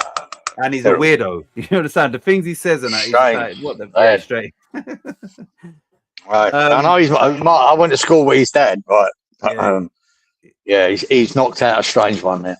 Well, his dad's come out on the and said, "Look, because of how strange he is, I disown." I'm joking. Look, he could be one of them guys. Leo. He might be really good on the training pitch as a coach, Yeah. but not a manager. Nah. You know what I mean? And Especially with that level of player that he has to deal with. It's just he's not doing it, mate. He might be good on the but training. it's also he just, it's that's one thing, but it's also the way he is with the media in a role at Chelsea in the Premier League where there's so much spotlight and you're just so fucking stupid. The things you say, like you're not self-aware that you're what you're saying is making things harder for yourself because you understand, like it's just fucking stupid. Weirdo. Anyway, right. The game had 2 cards, 12 corners, 13 shots on target. I think, like I said, 9 of those were Everton. It was a convincing victory, and I don't think no one would have that much faith in Everton to win 3-0. But anyway, what do we pick for this game, please, Giza? 1-1 I picked. You picked 1-1. Ross Roberts. Robert picked 0-1. Yeah, never happening. Never happening. 2-1 to Chelsea. Inky, as Freshie did, as Lawrence did, as Wally, all the 2-1 wankers. 1-1 said Danny, 2-1 Colin, 3-2 to Chelsea, said Kieran. So, yeah. No one gave Everton a chance of winning that game. None. Right. I'll tell you what, Geezer, I'm telling you, you look at that table now, how Everton are performing, especially when they're away from home, they're doing well. Champions League isn't out of the fucking question. Exactly. For Everton. It's not out of the question yet. There's a possibility there. Let me just go to the league. One sec. Can you hear me, Giza? Yep. One sec. Is that? Oh no, that's the wrong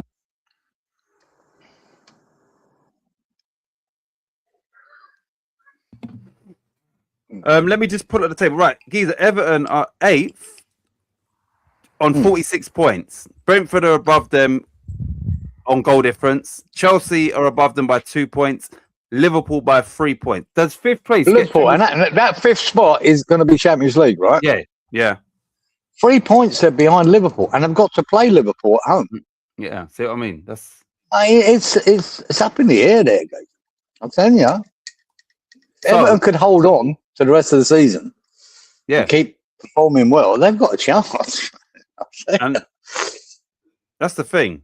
If Liverpool are in the Champions League hunt, then Everton are as well. They definitely are. Yeah, but this season, you can look at the moment. Everton's form is far better than Liverpool. That's what I'm trying to say. Far better than Chelsea. Yeah, exactly. So if those teams are in it, then Everton are definitely in the mix. Mm. You know what? To be fair, I'll be happy for David Moyes, and I'd be happy that so would I. Yeah, Everton delighted for him. That stranglehold of all these teams and that it would be, if it was Brentford as well. But I'm saying, it would be a massive achievement as well. Right. Okay, you said the score. Okay, here we go. 2-12-13. 2-12-13. 2-12-13. 2-12. Lawrence got the corners right, so another 10 points for Lawrence. In the lead, Lawrence. In the lead, sir. Lawrence, as he messaged me, he's had to shoot off. He's got an appointment, so he stopped in quickly. But yeah, he's had to go out. So Lawrence is not here, but he is actually in the lead. Robert also got the corners right, so 10 points for Roberto. Then 2-12-13, 2-12-13, 2-12-13. That is it. Nobody else. Fucking hell. This is going to be one of them low-scoring weeks, isn't it, Geezer? Terrible. I'm on 0. Freshie's on 0. Inky's on 0. Wally's on 0. Danny's on 0. Wow. Colin's on 0. Kieran's on 0. It's Lawrence, Inky, and Titch. And Robert. It's the only points there. Wow. And Lawrence is on 20. So what's Inky? Inky's got points here. I don't know. So he's got Oh no, I don't think he has he? No, he ain't. He No. can't get none. No, he ain't. Oh, right. I put it in the wrong spot there. No, Inky's on 0. There's just 3 of you. 10, you and Robert. And 20 for Lawrence. Terrible this is. Terrible. Yeah, but who gives a fuck when you get 200 points on the fucking lucky dip, Yeah, right? Danny don't give a damn. Right. Fucking Next game. Leeds, another 0-0 draw. Leeds 0, Brentford 0. oh my God. This game, Keith. I watched this game. Yeah. The whole game. Oh, how bad was it? I ain't seen it. Oh, it was shit, geezer. I just can't believe I kept having to flick through it, when there's a throw on or a goal kick. Oh, come on, something. It was dreadful. Fucking dreadful. And then the last 20 minutes, it's like a Brentford had sort of, fuck it, would just settle for a point. And Leeds battered them as much as they could. But it was 0-0. You knew this was a 0-0 game. But Leeds at least tried to win it. I'll give them that. It was a shit game to watch, guys. That was fucking, for the neutral, it was dreadful. But yeah. So you're saying from what you saw, Leeds did actually try and win the game, yeah? They did. They did try and win. The last 15, 20, they were battering Brentford. They were sitting deep. Fucking hell, Brentford. If Brentford had that mentality, a win for Brentford would have put them level with Chelsea and only a point behind Liverpool. So why not at this stage of the season go for it? No, they didn't. They were hanging on for a point, mate, and they took it.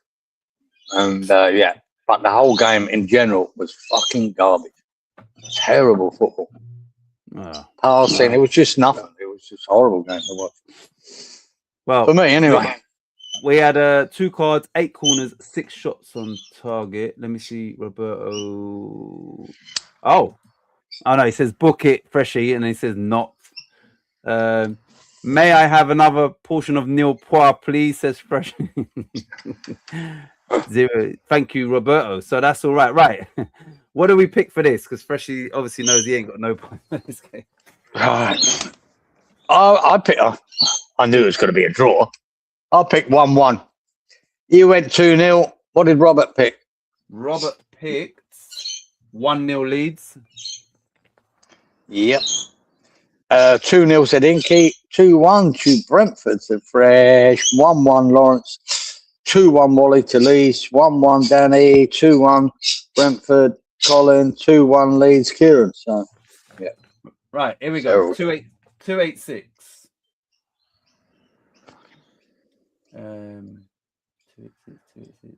Roberto got the shots on target right, so 10 points for him. Joint leader. And that is it. Fuck this is woeful. Jesus fuck. Okay. Next game. Oh, the Tyne with Derby. Newcastle, who actually took the lead, ended up losing the game, which meant that Sunderland, in their first season back, after how many years, have done the double over their fierce rivals. Did you watch? Did you watch this game? I did. Yeah, I did. I watched quite a bit of this game. I think I might have gone through the full game. Newcastle, honestly, Eddie Howe's fucking lost the plot. Lost the plot. That's why he's got to go. He's got to go. You know what I mean? And they were missing a few bodies, old Sunderland. And that, which I really rate as a centre half. That was it, Dan Ballard. Ballard, yeah. At the back for Sunderland, he was missing, and a couple of others, and fuck me, man. Sunderland, they were up for it. Newcastle, Jesus, fuck, shite. And they was winning. What? Winning, yeah. And they'd already lost to Sunderland, so you'd think. You understand? Yeah, we got to win this game. Fair play, well. Newcastle, that win put Sunderland back above Newcastle. Had Newcastle had won that game, they would have been in the mix with Everton and Brentford on 46. So they would have been right, in that hunt for the Champions League places. Important game, guys. Seriously important. But especially with the bragging rights up there. Yeah, exactly. And fucking hell, how can you lose both of them? A newly promoted team. You would never have thought that this season at St James's that Sunderland are going to win that. No, and fucking terrible. Honestly, Eddie Howe, mate. Don't matter how much you like him, he stuck a trophy on the board for Newcastle last season. Right, that's what he's done. And I know that Newcastle supporters love him for that, and they love him. But he's not the man, Geezer. He's not the man to take you anywhere more forward than what he is. Like Parker, he can't take you further, and Parker can't take Leeds further. I think you've got to realise it and change it. Simple as that. I think he will. Right, this game had 7 cards, 14 corners, 11 shots on target. It finished Newcastle 1, Sunderland 2, which I'll tell you. Sorry, guys, to interrupt, right. But I'm watching True Geordie about it. He's fucking going off his tits, isn't he, about Eddie Howe. But he said 2 players that they brought in Newcastle in the summer, right? Whether it's Elanga or Mwissa or whatever, but they cost more than the whole fucking Sunderland team. Wow. 2 players. And he said, and he's making excuses, Eddie Howe, about the fucking transfer window and all that. And he said, fuck you. You spent 200 fucking million. You know what I mean? There you go. Fuck. And the thing is, whichever 2 players that he's talking about, they haven't made an impact on Newcastle this season, but you're saying they are worth more than the whole of that team, or that's crazy. According to True Geordie, this gun is fucking crazy. Crazy. Right, let's see if we can get some more points on the board. It's a 2-1 score, which some people love. So surely, Geezer, Newcastle 1, Sunderland 2. What do you think it is? They love a 2-1, but you know which way that's going. Yep. I went 2-0 to Sunderland. 3-1, you said, Titch. Sorry, I said 2-0 to Newcastle. You said 3-1 to Newcastle. Robert said 1-0 Newcastle. 1-0. 2-0 said Enki. Here comes the 2-1ers. Freshy 2-1 Newcastle. Lawrence 2-1 Newcastle. Wally 2-1 Newcastle. 1-0 said Danny. 2-1 Newcastle said Colin. Kieran 4-0 Newcastle. Never happening. There you go. So what have you got Danny down as? I got Danny down as 1-0 to Newcastle. Wait, hold on.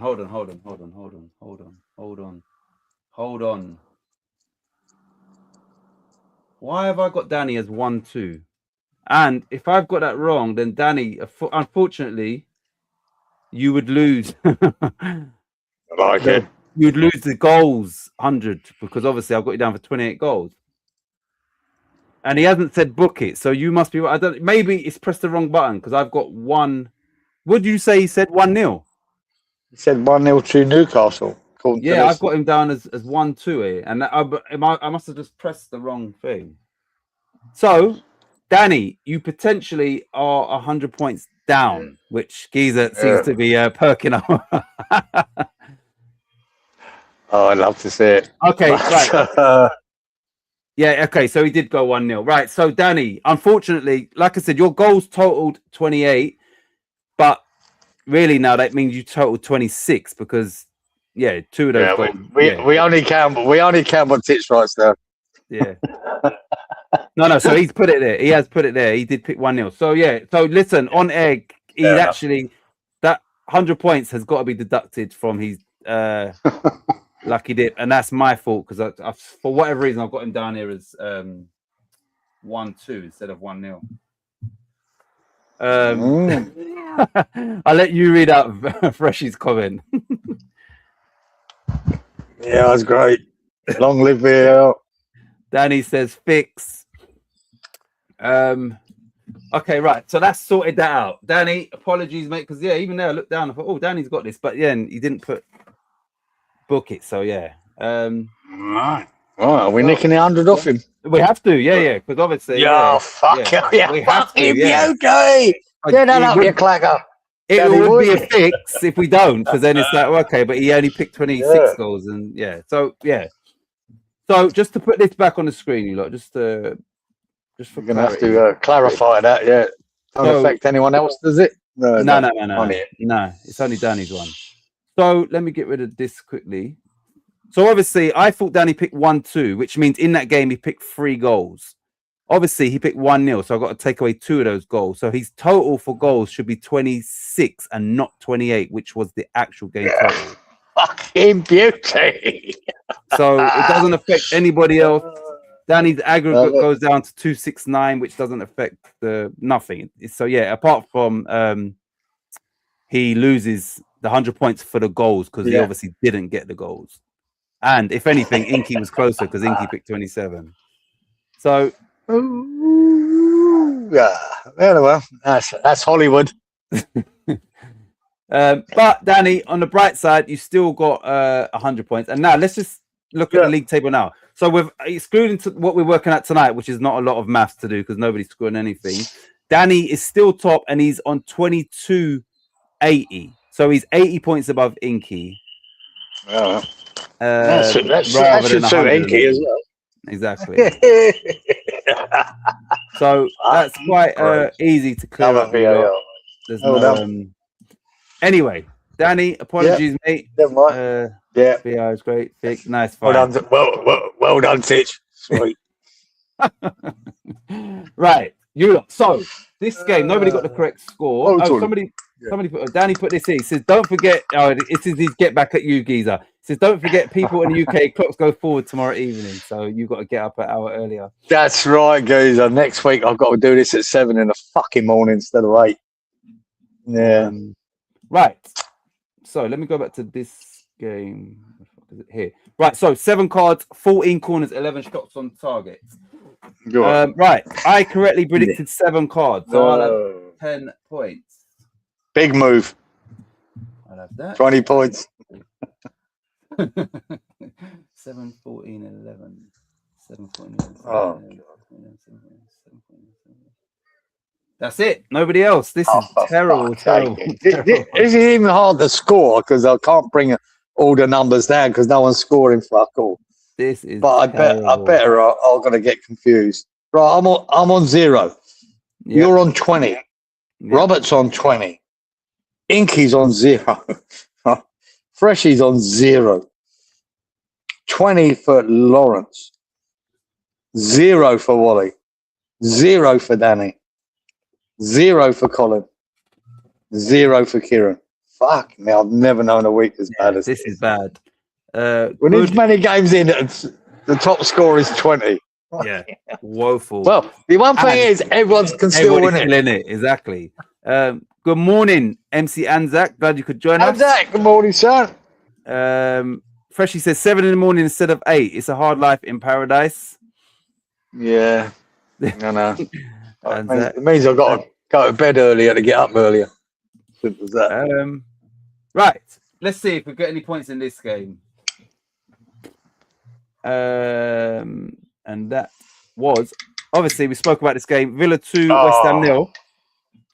From a West Ham, All right. we've spoke about West Ham, but let's just speak about where this puts Villa.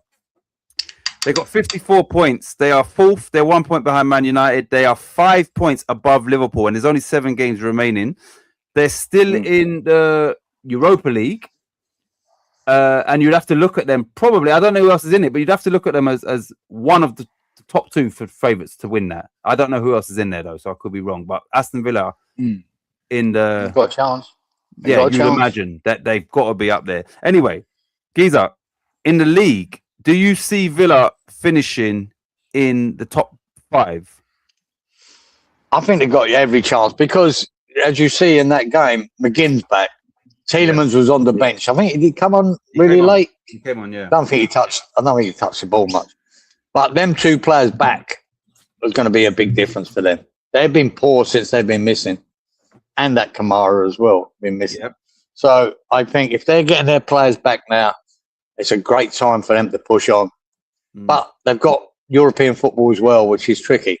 So it's hard.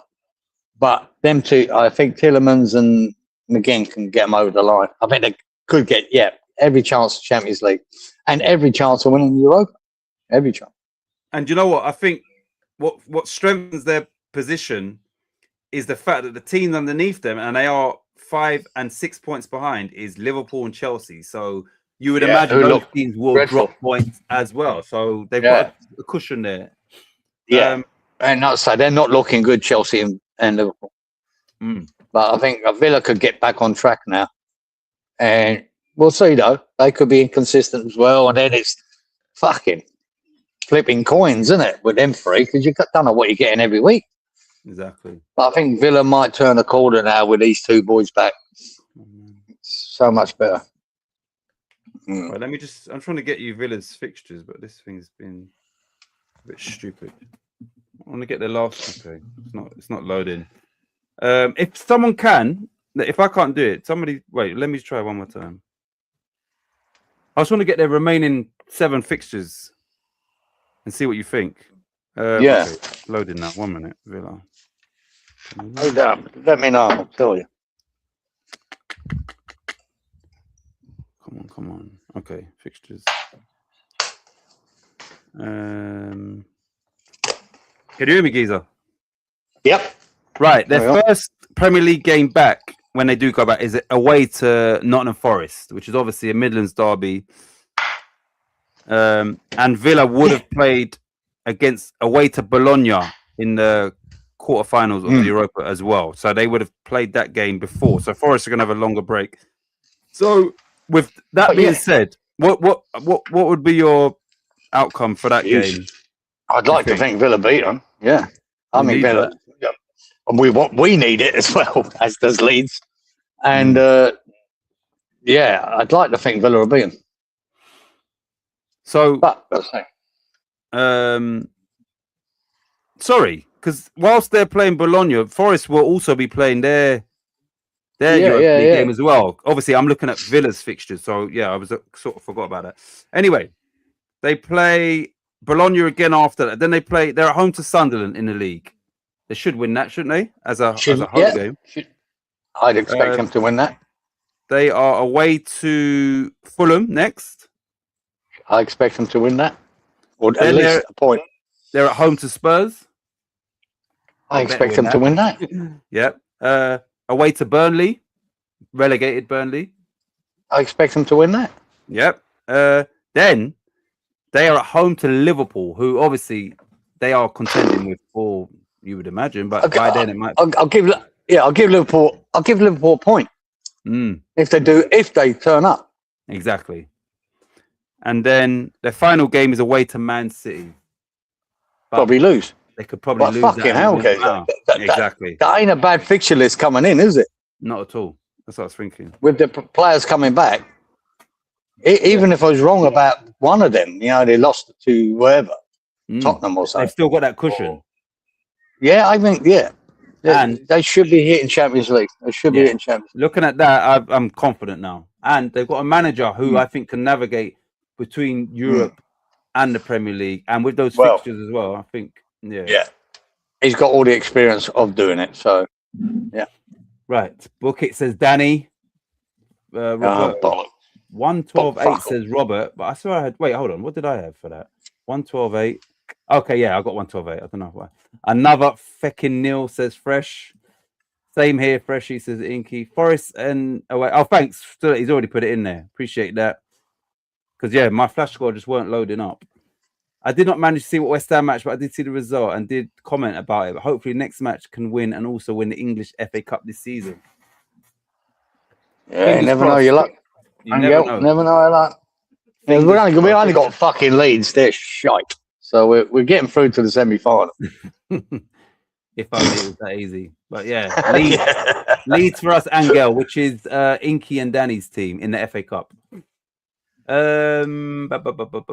Right. Geezer. We had one card, 12 corners again. So that's the fourth game that's got 12 corners and 8 shots on target. Aston Villa 2, West Ham 0. What do we pick for this? Yeah, I went far away. Goes up. I went 1-0 to Villa. Yeah. You went 1-1. Robert, I don't know. Oh, sorry. Robert went... Robert. 1-2. Yeah, never happening. 3-0, Inky. It could have easily have been to Villa. 2-1 Fresh to West Ham, 1-1 Lawrence, 2-1 Wally to Villa. Unlucky Wally. 2-1 Danny West Ham, 2-0 Colin to West Ham, 2-1 Kieran to West Ham. Yeah. No, never in it. Unfortunately, we're never in it. Never in the game. Not at all. 1-12-8. Here we go. 1-12-8. So the two people that scored 10 points, and that was for the shots on target, was Danny and Kieran, young Kieran. They both got the 8 shots on target. So Danny and Kieran, 10 points apiece, and that is both off the mark for this game. Jesus fucking crikey! I've never known I've had to write down 0 so much under people's total score. Nil points so far. Next game was this is an interesting one. In hindsight, Geezer, what do you make of Spurs 3 Forest 0? Oh, fuck. Do you know I loved it? Even though I wanted, really talked about this last week. I don't think Spurs are going down still, and I wanted Spurs to win it.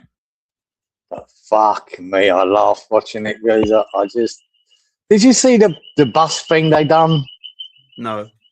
What happened? Before the game? Spurs, they had brought all the team in on their buses and had all the crowds lining the streets. Fair play to Tottenham fans. They lined the streets, cheering them on, coming into the stadium. Oh, trying to do something to... I didn't know. Yeah, you think it was an FA Cup final or something, or semi-final. We're all cheering them on, coming into the stadium. Oh, my God. To be fair to the fact, they turned up to do it. And still, look at the score. And then the beauty about when that third goal will go in, you just see people running towards the exit. Get me out of here. Running. Oh, shit. I didn't know about the coach thing. I didn't even know. Yeah, it was fucking weird, geezer. You know what I mean? Trying to fucking generate something. And then Forest pulled their pants down, geezer. It was as simple as that. And I went, wow. And Forest couldn't score a fucking goal. And they managed 3. That's crazy. You know what I mean? As much as I thought, no, I didn't want Forest to get 3 points, I was delighted for them to do it. But this is the thing, Geezer. I think we all wanted Spurs because obviously Forest had the same points as us. We lost, and also, it is still hard to imagine Spurs going down. But when you look at it, that's got to be demoralising to lose in a game of this magnitude. 3-0. It could have we'd hope a knock-on effect where now I'm hearing about this parade beforehand, which all of that, and you still lose 3-0 at home to Forest, who are your relegation rivals. Fucking brilliant! It's funny as fuck. I was laughing, man. That stadium emptied so quickly. Fucking laughing. But even me, I was, at the end of the game, I was watching, and the cameras pan to the crowd, and people are still sitting there at the top. And I'm thinking, what the fuck why are you still there? They're in a state of disarray. With your head in your hands. What the fuck off? Get out of there. Jesus Christ. You know what? They're hoping they wake up and the game ain't started yet. That's why they're staying there, just hoping like it's all a bad dream. No, it was great. I can't remember who scored for Forest. One scored the third one, I know that. Gibbs White. Yeah, one here. And the first one was Milenkovic, I think, from a corner or a header or something. Was it Milenkovic? I think it was. But Gibbs White. I remember one year. Yeah, man. I just go, fucking hell, man. You are so shit. I'm surprised. That scoreline is for me. That's surprising. And if I was a Spurs fan, if I wasn't already worried, I'll be petrified after losing 3-0 to Forest. I'll be petrified. They're shitting themselves, guys. They're shitting themselves. Right. And that's what makes our game against Wolves so important, right? Because we play on the Friday night, guys. West Ham Wolves. Yeah. We win that game, and it ain't going to be easy. Believe me, it's not going to be a foregone conclusion. But you win that game, you go level with Forest, and you overtake Spurs, put them in the bottom 3. The pressure that puts on them for the rest of the weekend to win their games is fucking huge, especially Spurs. They're in the bottom 3 if we win that game Friday night. It's a pressure, That's why we have to win it. They haven't faced this season, and they haven't faced in many of years, as in staring down In the staring bottom down the three. barrel. See, Yeah, people, these silly fuckers on TalkSport go on about, oh, yeah, they finished 17th last year, but there was never a question last year no, never. about them getting relegated. The bottom three were going. They were gone. That was already gone. And Big Ange just went, right, we're fucking going to win this trophy in the Europa League. Fuck the league. Right? And that's what he did. They finished 17th. It didn't matter if they finished fucking 16th, 15th, 14th. It didn't matter. Yeah, Because they're never getting relegated. This year, it fucking does. exactly. This year's a different kettle of fish. But you're right. You're right. If to be fair, all three teams, Leeds, Forest, and Spurs, when we did get the draw at City, I think Leeds playing at the same time, but I think Forest and Spurs played after, and they reacted well. But if, and it is a big if we could put them in the relegation zone the day before, 2 days before they play, Imagine their fan base. that would be, now we see what you're made of. Because that's real. Exactly. That's the real pressure. And you hope fucking both of them fail. Mm. You know what I mean? And you hope Leeds fail as well, because that puts us right behind them as well. We won't be that far behind them. Mm. So, yeah, but to be playing on the Friday night is so significant to that weekend. But lose it, West Ham, Yeah.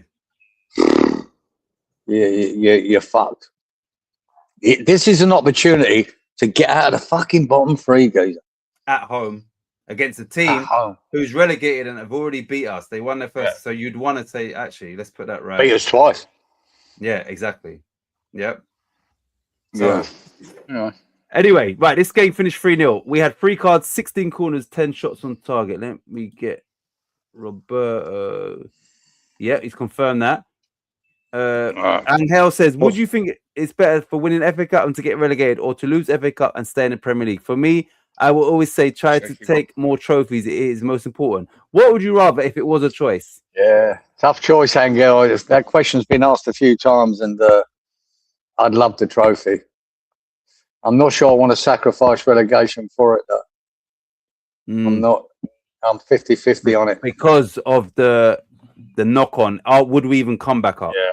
Exactly. Yeah, So- exactly. We're in money troubles as well, Angel. The club itself, they're probably a couple of 100 million in debt, and to go down, it's no guarantee. You'll lose your best players. No guarantee coming back. We could be down there for years. So it's very important that we stay up. Probably more important than a trophy. Yeah. So in normal circumstances, obviously it's always a trophy. Trophy is the most important thing. But the predicament West Ham are in, going down could be detrimental to the club. Yeah, it's a real tough decision, man. But let's stay up and do both, eh? Stay up and win it. Both would be lovely. Tudor's dad died as well. Yeah, I heard that. I did hear that. Yeah, it's a shame for the boy, mate. He's under fucked up pressure there at Tottenham. He's been shit. The team have been shit. And his poor old dad died. Yeah. I presume what's going to happen here is they're just going to part ways. Ain't going to sack him and look heartless, but they're going to part ways. Say, look, mate, just take all the time you need. We'll bring someone else in for this. Yeah. I think that's got to happen. I thought it would have happened by now, to be honest. Because of the international break, you'd think. And now because of these personal circumstances, not nice. Compassionate sort of release rather than get out of it. I mean, were they parading their beating Atletico Madrid B team trophy? Yeah, exactly. I can't believe didn't know that they'd done all that. And look, done all that and still lost 3-0. It's crazy. Yippee yay, motherfuckers. 10 points for me. So Inky's off the Inky. We play Scum on the Monday night. Right, so Spurs. Yeah, you're losing that. Spurs 0, Forest 3. What do we pick for this, please? Right. Jesus. 2-0 Spurs, mate. You went 3-0 Spurs. Robert, I need to know. 1-0 Spurs. Yeah. 2-0 Spurs, Inky. 2-1 Fresh. 2-1 Lawrence. 2-1 Wally. 1-1 Danny. 1-1 Colin. 3-1 Kieran. 2 Spurs. Right. So we've got some points to spread out here. Right, I got the shots on target, so I'll have another 10 points. Big move. Wally got the cards right, so Wally will have his first 10 points, I believe. It is. He's off the mark. Roberto got the cards right. He will have 10 points. Oh, big move. Joint leader. 3, 16, 10, 3, 16, 10. Inky got the shots on target, so he will Off have 10 the mark. points. Jesus Christ. Am I going to finish this on 0? Jesus fuck. 3, 16, 10. Colin got the shots on target right, so he will have Off the 10 mark. points. Oh, everyone's getting off the mark, mate. Fucking going on. And Giza, you still haven't scored any points, but maybe in the next game you might get lucky. Fucking hell. That's bad, man. How bad is it? I'm still 0. Freshy's still 0. That's it. It's just me and Freshy now. There was 6 of us, but now it's just me and Freshy. We've got 4 more games to go, so fucking hell. The highest score is 30 points. Fucking unreal, man. You and Roberto, 30 points. awful. There you go. Right. This game was in the championship. It was 3rd v 4th. Oh, yeah. So you wouldn't be no surprise that it did finish in a draw. This game had 3 cards, 17 corners, 7 shots on target. This is Ipswich 1, Millwall 1. How much of this game did you watch, Geezer? No, I didn't. Wally, I haven't got a clue. Wally, Colin, and Inky have left the group. That's the Neil Poir group. I hope Geezer gets 0 points. Makes up for laughing at my minus 100 I'll take it, Geezer. If I was at the beginning of this, said you'll have no points for nicking 100 off fucking Danny Boy. He'd be like, I'll have that. I'll have it. I'll have it. Right, 3. Let's see if Roberto backs it up. But yeah, 3 cards, 17 corners, and 7 shots on target. No, it's not happening. I ain't getting nothing again. None. Not a chance. Yeah. I've got a feeling somebody's got the correct score though for this Geezer. Surely Ipswich 1, and that's without me looking and without me even remembering. Somebody must have gone for the 1-1 in this game. What's Robert's score? Let me put it in now. Roberts picked 2-1 Ipswich. Okay. Right then. I went 1-2 to Millwall. 2-2 said Titch. You got the draw, Geezer. 2-1 said Robert. Ipswich. 2-1 Inky. 2-1 Fresh. 1-2 said Lawrence. 2-1 said Wally. 2-2 said Danny. 1-2 to Millwall said Colin. And 3-2 said Kieran. So no. Okay, so yeah, I was wrong then. Like I said, I'm trying to not look there, but I was assuming somebody must have picked 1-0, and obviously I was wrong. Yeah, it would have been a fair pick, wouldn't it? 1-1, really.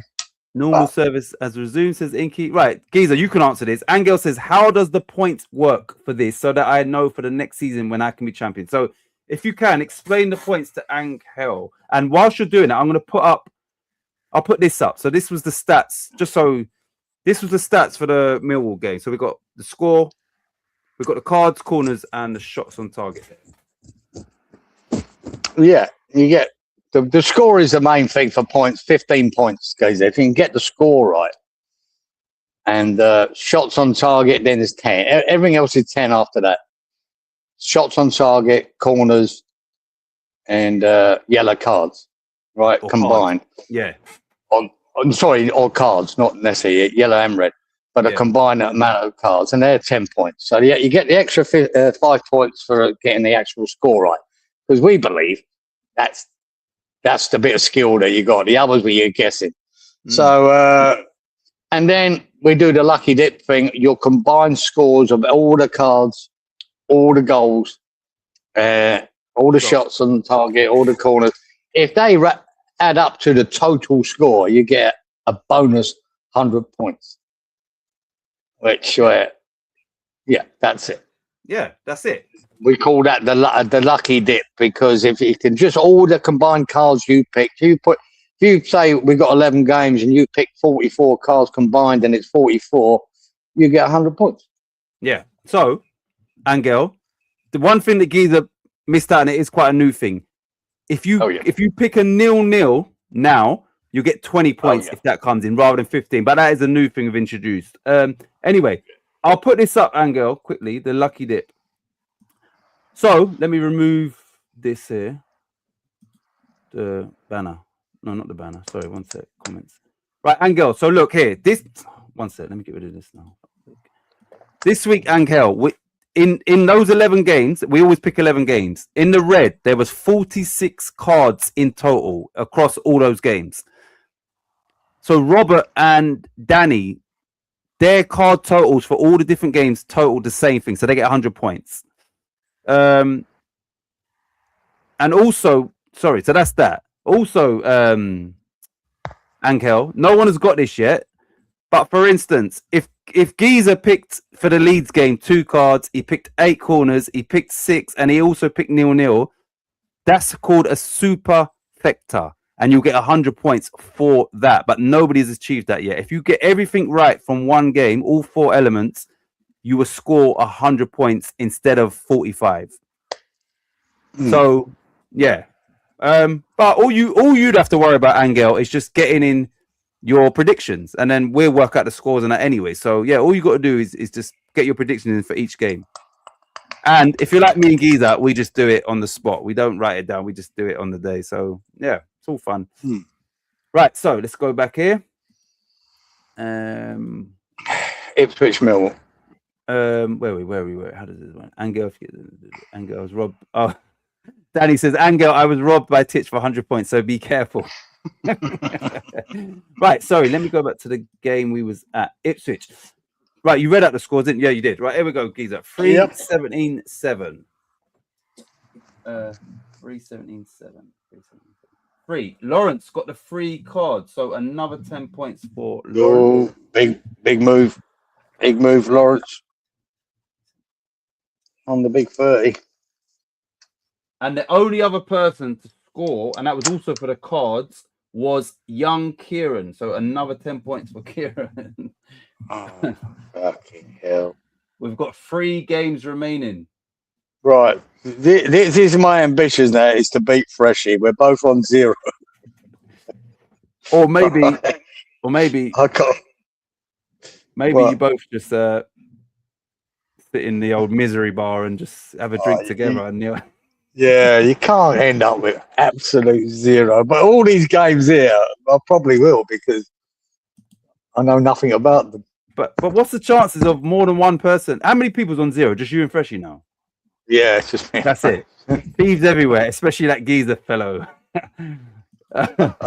Not a good thief. Not this week, anyway. Come on, I just want 10 points, just to not be 0. Right, let's see if this is your game, Giza. Nice 0, PSG 4. Oh, fuck off. 2 cards, 7 corners, 11 shots on target. Fuck me swinging. Oh, God. Nothing really to speak about French football like for this game. We picked 4 additional games because there was only 7 Premier League. So unless you've got anything to say apart no, all I've got to say is I picked 3 fucking 0 to PSG and it's 4-0. So close yet so far. Yeah. Okay. Anyway. Book it. Oh shit. Danny says book it. Yes, Danny. Giza said that. Oh, sorry. Danny says, I'm sure we said if you get 0 points, it's minus 100. I think it's an extra 100. I think we did talk about that. Getting an extra 100 to get 0. It's nearly impossible, isn't it? Yeah. Nearly impossible to get all of it wrong. So I think you do get 100 points for doing the nearly impossible. Okay. Right. So anyway. what do we pick for Nice 0, PSG 4, please? 0 points, Giza. I went 0-3. You went 1-3. Robert, tell me. I said 2-3. 0-2 Inky, 1-2 Fresh, 1-3 Lawrence, 1-2 Wally, 0-3 Danny, same copy me, 1-3 Colin, 1-3 Kieran. So right, Freshie says he definitely said it twice about the minus. I don't know about that, mate. Yeah. That's a VAR. That's a VAR, that one. I said E-nil as well, Giza. I said E-nil. I don't know what that means. Maybe minus. Anyway, right, here we go. 2-7-11. Giza, not Giza, sorry. Wally correctly predicted 11 shots on target. So 10 points for Walito. 2-7-11. Right. 2-7-11. Danny correctly predicted 11 shots on target. So 10 points for Danny boy. Want to see that? 2-7. And that is it. Oh, for fuck's sake. Apart from you, Giza, you predicted 11 shots on target. So 10 points Oh, for you. Sir. stick it up, you clacker, Freshie boy. Freshie on your own, son. You're on your own, boy. Yeah, you take. Was that minus 100 points? Yeah, was that what the boy said? Yep, minus 100. Yeah. I think that's a good. That's a good idea now. Freshie said you said it twice. We've only got. I like it. We've got 2 more games remaining as well. Oh, I'll give you. You've got to give you the scores here. This is fucking terrible. I'm on 10 just points. now. 2 games to go. Right. You're on 30. Robert's on 30. Inky's on 10. Freshie's on 0. 30 for Lawrence. That's 3 of you on 30, right? Yep. 20 for Wally. 20 for Danny. 10 for fucking Colin. And 20 for Kieran. Wow. Fucking unbelievable Whoa. numbers. They're so bad. Woeful. It's 30. Yeah. At the moment, 30 points is winning. That's fucking unreal, man. Whoever wins tonight, there's definitely a couple of asterisks is attached to that. Right. Fuck me. These are at least you're not Stop. right. Yeah. Well, I'm off the mark. Yeah, I'm off the mark. Right. This will put a smile on Freshie's face. Oh, Fiorentina 1, Inter Milan Right. 1. no. 6 cards, 9 corners, and 10 shots on target. So, Freshie, Yeah. Fuck yeah, no. He's got the 10 shots on target, hasn't no, the 9 corners. he? I was in a wanker. Yeah. So that didn't last very long. Your joy. It lasts for fucking 20 seconds. 20 seconds. Nothing really to talk about in this games. You know, Italian football. Inter's at the top. Are they at the top? Yeah, they are. Fiorentina's quite low down. Anyway, 6 cards, 9 corners, 10 shots on target. Finish 1-1. Let me see if Roberto confirmed that. He must have done because, like I said, I checked this all today. Wait, one sec. Thank you much for this. Written notes. Don't worry. Like I said, all you got to do is just get your predictions in, and then we do all the rest. And then after a couple of weeks, you'd be fully up to scratch. Okay, this is how exactly it works. I will use our Palmeiras matches to do practice for the next season in Premier League. That's another nil for me. It's not a nil. You got that, didn't he? 6, 9, 10. Freshie. Oh shit! No, sorry. My bad. He picks 11-9. I thought it was 9-11. My bad. Sorry, Freshie. Okay, you ain't got no problem. That's even better. That's even better. Sorry. I don't know why. I thought it was 9. He don't know what he's doing, mate. Freshie ain't got a fucking clue, mate. Oh shit! Sorry, Fresh. I actually genuinely believe that you had that 9 there. Hey? I thought you get a big 10 points. Oh shit! All right, Giza, you might as well go straight to the scores. 1-1, and then we'll see if there's any points. Yeah. Dished out. I went 1-3 to Inter, as you did. No, sorry, 0-2 to you. Robert, who's he got? Robert, he's gone Inter. 2-1 Inter. 2-1 Inter. Yeah, you're right. Yep. Yeah. Got your number. Inky went 2-0 Inter, 2-1 Fresh to Inter, 3-1 Fiorentina Lawrence. Never happening. 2-1 Inter Wally. 1-2. 0-4 Danny. 1-3 said Colin. 1-2 said Kieran. So no one had the draw. Right, we've got Robert on the VAR as. No, sorry, he's done the same. No, he hasn't done. Yeah, sorry, Robert. I've got 9 corners. but Robert's got 8 here.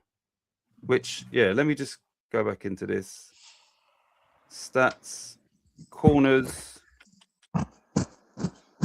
It is 8. Why the fuck have I got 9? Oh shit! They might have changed this. They must have changed this because it's 3 for Fiorentina, 5 for Inter. That's 8. I know simple maths like that. Any lucky dippers? It might do. We're gonna have to go back to. I don't think nobody got the corners though. No, they didn't. Nobody got the corner. I'm gonna go back to it. I don't think no one got the corners. 6, 8, 10. Thanks for that, Robert. Yeah. There you go. Good VAR, Robert. Well done. Okay, right. So let me just go back to the lucky dip just for clarity. So we have to take 1 corner away from the actual total. So there was 124 corners, which is annoying for me because that puts me only 1 away rather than 2 away. Let me get rid of Roberto's comment. Right. So, and this banners, 124 corners. No, it doesn't affect anything, and the aggregate goes down to 301 now. Oh shit! No, that's Danny's. That's Danny. Sorry. I thought Colin was in there, but no, it doesn't. Danny went down to, not the aggregate. Anyway, so that takes the aggregate down to 303, which puts Colin only 2 away from the aggregate. 2 off, Colin. Yeah. Close, Colin. Close. So as you look and see here, that changes nothing. It's just 1 corner less than 125. And it's just more agonizingly close for me. Oh, if that had been Danny again, mate, I would have fucking laughed my tits. 200 to fucking 0. That would be fantastic. Flash score must have changed that. I worked this out about 1 o'clock, maybe 2. So they've obviously changed that again. Amazing, eh? That's crazy. So late, I left it as long as possible. Anyway, but thankfully it didn't affect nothing again. Yeah. Thanks for that, Robert. Anyway. Right, so Giza, nobody got the correct. Did you read out the score? Sorry. Yeah, done the scores. No one. Yeah. Right. Here we go. So 6, 8, 10. Ready?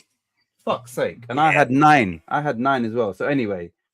And so did you. Anyway, so we didn't get it. But I did get the cards right. So I got 10 points for the cards. Fuck's sake. You got 10 points for the cards? Yeah. But I thought. Big move.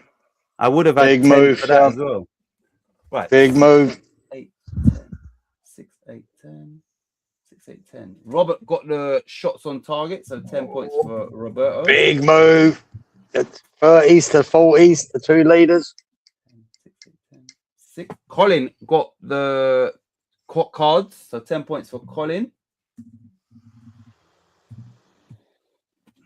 And finally, young Kieran got the 8 corners, not the 9 that I had put down here. But yeah, so 10 points for Kieran for the corners that have been VAR'd. Right. 0. I'm writing 0 here.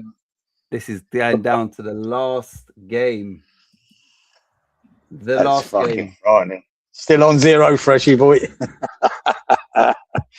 Okay, fucking system. Shit. Right. The last game finished. Arsenal 0, Man City 2. We could talk about this game. 4 cards, 6 corners, 6 shots on target. So, yeah, the skin of his teeth. I just saw many highlights of this game. Yeah, I'm going by what everyone was saying on TalkSport or wherever I watched. I mean, how shit Arsenal were, and how brilliant Bernardo Silva was. My boy, was he? I didn't see the game, so I just see highlights. And Arsenal started off quite well, to be fair, but after I'd say 25 minutes, then it was for me. It was just all sort of City was. All City was it? Yeah. Okay. Yeah, I saw not much of it. Clean sheet. I think a lot of Arsenal fans went into this as a given. Like, we got this, and then we're focused on the other 3. And I thought they'd win it. I thought they'd say that. I believed all year that Arsenal probably put 2 trophies on the board, and I thought this was going to be one of them. And they didn't show up by the sounds of things. Choked. Yeah. They had a Kepa in goal, and he made a mistake for. I did see that, and I just wonder. When you get to a final, I don't give a fuck if you play the second keeper all the way up to a final. That Ray has been so good for Arsenal. He's another Pickford geezer that just makes saves to win your games. Right? He does, that Raya. I would have played him. I would have dropped that Kepa in a heartbeat, geezer. I want the best team out there to win the fuck. It's a fucking trophy, man. Yep. And that brings me back, which I should have mentioned. I forgot all about it. There were 2 saves that Pickford made in that Chelsea game that were unfucking believable. One of the saves of the season, geezer. One of them, unbelievable. Pickford again, every fucking week, geezer. The first thing I said as soon as I saw the save, I went, "Oh man, it's every week with this boy. Pulls out a save that he shouldn't." Unreal.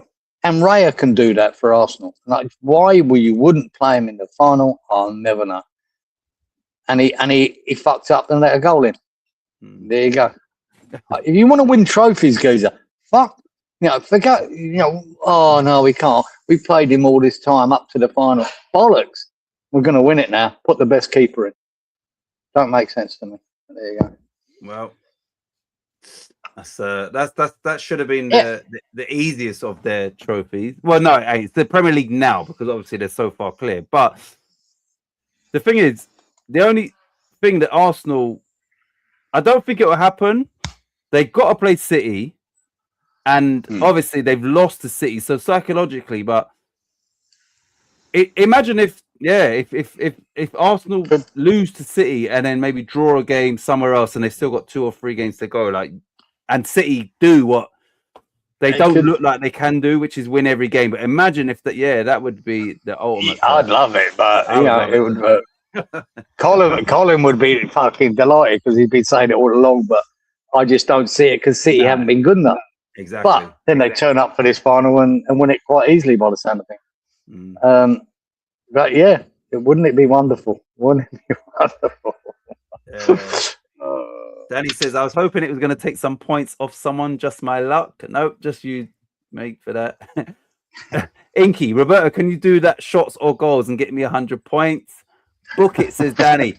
In your face, geezer, says Freshie, because right at the last game, he's got the cards, right at the death. Just the cards. Thanks for that, Roberto. Assault on Kepa, says Freshie, for the goal that he dropped. He says that was an assault on Kepa. Can't remember it, but I know he fucked up. Was it? Wasn't an assault on him? I don't remember. I can't remember it fully because we have no Premier League games next week as it's FA Cup weekend. Yeah, it's a week off. We're gonna chill out, enjoy it. We deserve the break. Kepa has his name. Kepa, his name does not suit him. He's not the keeper. More forward for Manchester City. Salt and Kepa. Colin says, "Well, I thought Arsenal would lose to Man City, and psychologically, it must play on Arsenal." That's what I'm saying. That's the one. I hope so. Is that it does actually somehow. We want your predictions to come right, mate. Believe me. I don't believe it's going to. But I've always said that. But Cole, you stuck with it. I just don't think that. I mean, it would be the most monumental collapse in Premier League history, wouldn't it? If they couldn't win it from it. It really would. And it was wonderful. Wonderful. And when it would be wonderful. When do they play each other? Because it would the sooner the better. If City were to win it, that would be the better thing. Just a bloody a few weeks away. I mean, yeah, not 100%. Be honest, if City won their game in hand and then beat Arsenal, and then there's still maybe 4 more games to go, that would be. Well, you never know. Teams are under pressure. We could decide the fucking title, geezer, again. It wouldn't be the first time. Exactly. I mean, we basically cost Man City, taking 2 points off them last week.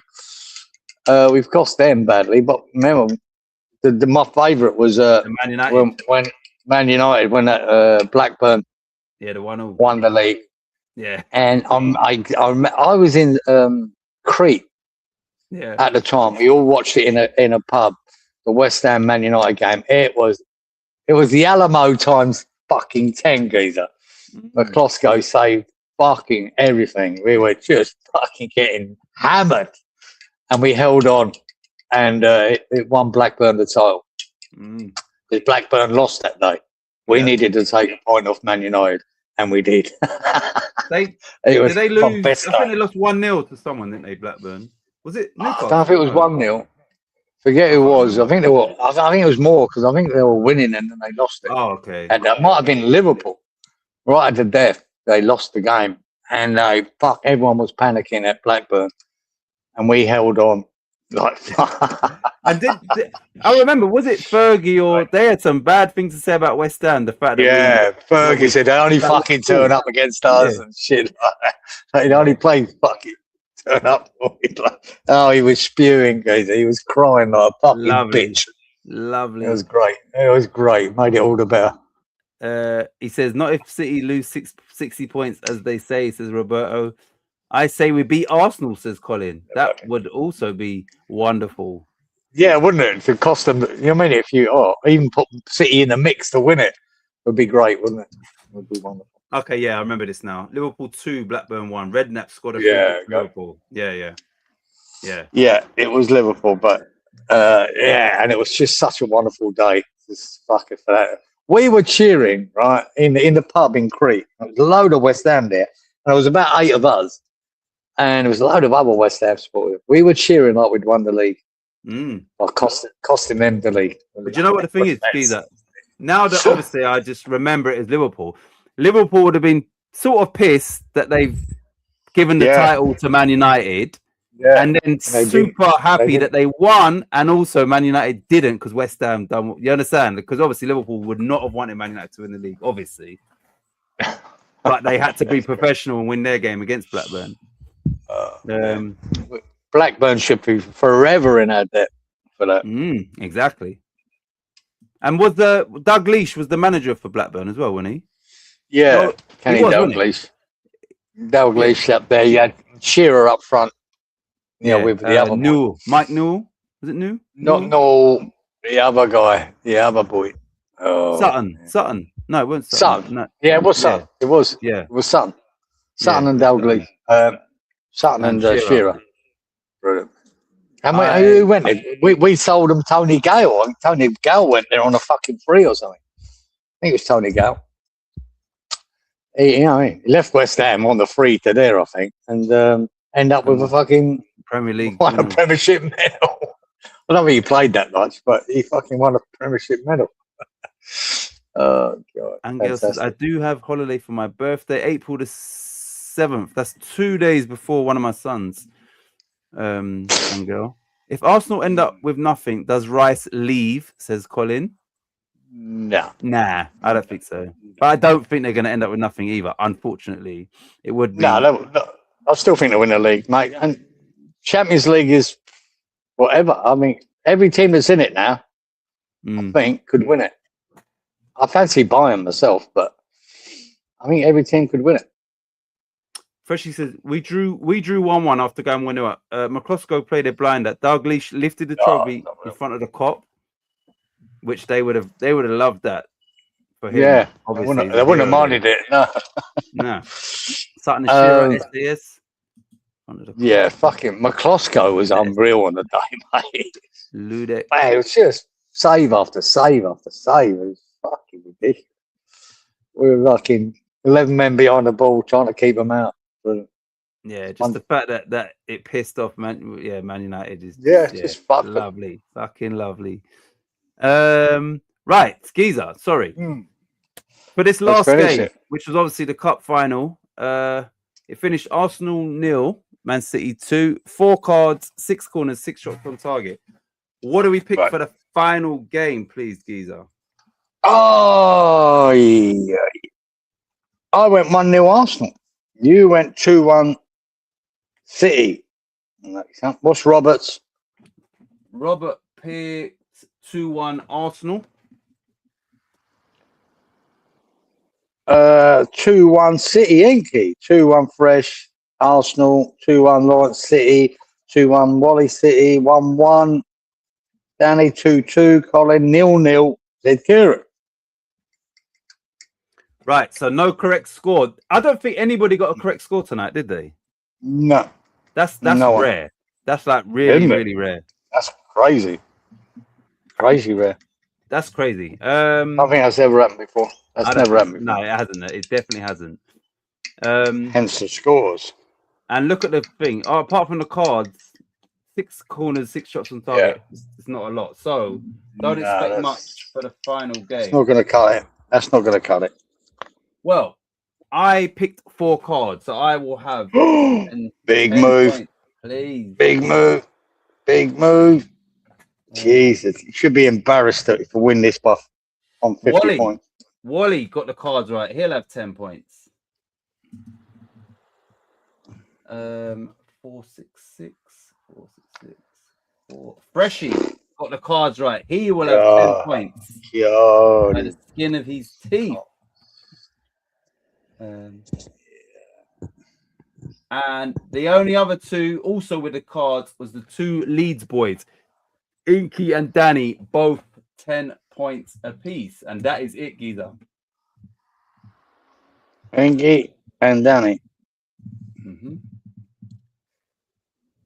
Wow, big move, champ. Big move. Unbelievable to be that bad. Wait, let me. No, not this. One second. Let me get rid of the banner. Boom. Let's press that. And Giza, when you are. One second. Let me clear this a minute. Yeah. Jeez. Fuck. Well, at least wherever your score is, you didn't lose much room on anyone else. Yeah, whenever you're ready, let's this will be simple maths for me this week. Easy. Yeah. Right. Yeah, I'm just gonna go right across the board. Yeah. 10 for me. Yeah. Fucking hell, that's so bad. You won last week, 75, but this week. Yep. All right, go young Kieran 30. 30. Yep. Colin 20. Colin. Yep. Danny 30. Danny. Yep. Wally 30. Wally. 30. Yep. Lawrence 30. Lawrence. 30. Yep. Freshie 10. Ooh. Big roller. Yep. 10. Inky 20. Bloody hell. Yep. Robert 40. Go on, Robert. Yep. And you, boy, with the last 10 of the last game, got to 50.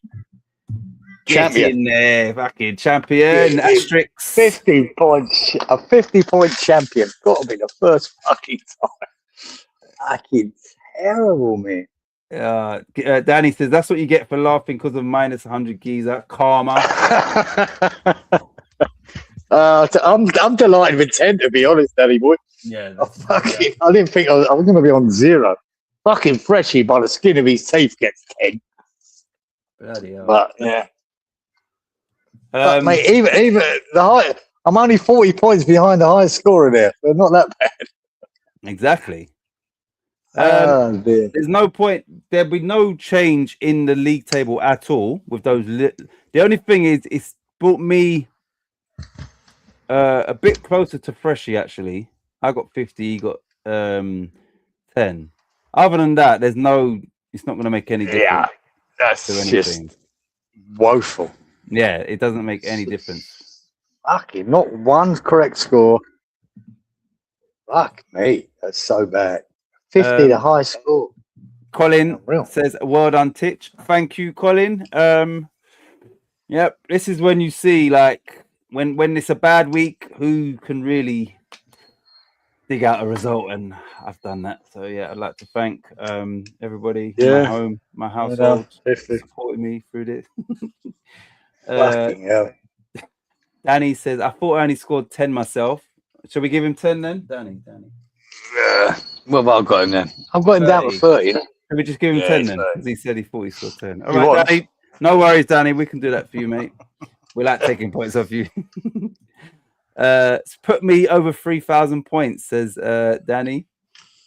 300. You can have 300 points instead of 2,380. Sorry, I'm tired. I got it wrong, says Danny. No, you're not tired. You got 10 points. You're right. Yeah. We're happy with that. Let's go back here. Geezer, what just happened there? I don't know. That was just obviously, look, people's predictions don't change that much. There's a little bit of leeway here and there, but obviously the numbers in some of these games were crazy, really weird. Yep. And because you get used to it.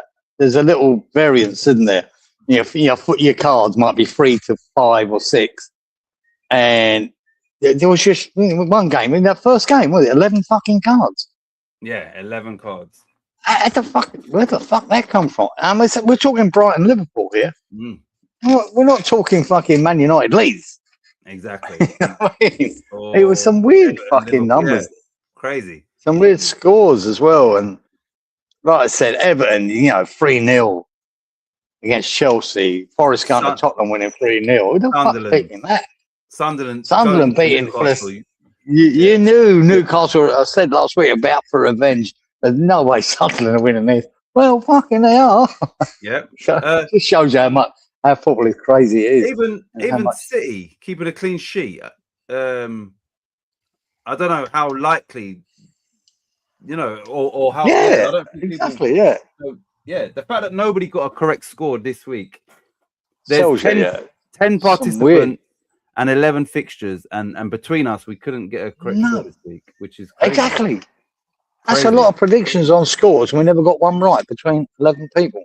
No, what was it? How many we got now with 10 of Kieran us? there? 10 picking 10 by 11. and 11 fixtures, yeah. 33 fucking predictions, isn't it? All right. No, it's more than that. No, it's 11. 110. All them predictions are not one right. None. Mate, but that's just through all that chaos, you've got to think. The opposite side of that coin is through all of that chaos and low scoring. I know we we'll have to take one away from Danny, but we got 4 lucky dips.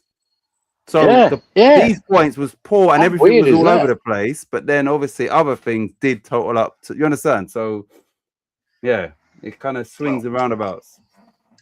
But low week. The only good thing is everybody sort of didn't get anyway from anywhere, apart from the lucky dips, which obviously helped. But I'm saying, those points didn't make any difference really to anyone.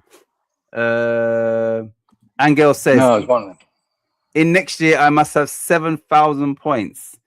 If you get 7,000 points, we get drug testing. I thought the trophy was in my hands already. Then bang, Titch screws me. That's what happened. Look at Robert. I did a VAR on Danny. You can all thank me later. I'm thanking you already there, Robert. Don't worry about that. Thank you, Freshie. He says, so that's the scores going down. 10 points. Me and you, Freshie, should be ashamed. Ashamed to fucking do that. 10 points we got from fucking 11 games. Jesus fuck. That's embarrassing, man. He's Jesus. Hell, right. So he's put before your name. He's put going down, Geezer, and then went down there. After Lawrence, he's put fix. Danny needs to have extra lucky before and after his name, but then not so lucky tonight with a snap. Still got the fucking 100 points though, didn't he? On a bad week, it's a big score when everyone else got nothing. You just picked up 100 points. Exactly. Plus your 30. 30's a good score this week. 30's a good score. And 100. Even though it was, we thought it was 200. But Angel says, check in the last live. I did say that I hope for a 0-1 victory for Sao Paulo. So that is one right score for everybody. You did. I do remember. I don't even need to check. I remember you now. You reminded me. So, so next season, Angel, just get involved with this. Even if you just make up on the spot, you don't need to do any you just do it on the spot. Bro, that numbers goes up. Yeah. 4 cards, 5 cards, 6 cards. How many shots from target you think's normal? 8 shots, 9? Yeah. And just take a punt, Geezer. How many corners you think combined for both teams? Just take a punt. That's all I do every week. That's probably why I just got 10. No, but last week he did win. But yeah, and that's the thing. You could do all the research and score 10. Yeah. You could do no research, score 100. Yeah, you just don't know. You know, it reminds me of when I used to drink over the club here, right? The RSL club here. And they used to have a picking competition of a rugby league. Now, I know, I used to watch a bit of rugby league and all that. And I didn't know, like these boys have grown up with rugby league all their lives. And because I didn't know, Geezer, I was leading that competition for months. Yeah. Because I weren't picking the obvious that's meant to happen. You know what I mean? They're thinking, how the fuck is he? Yeah, how's he doing this? Because I don't know. They knew too much. So they go with what should be. And it doesn't work that way.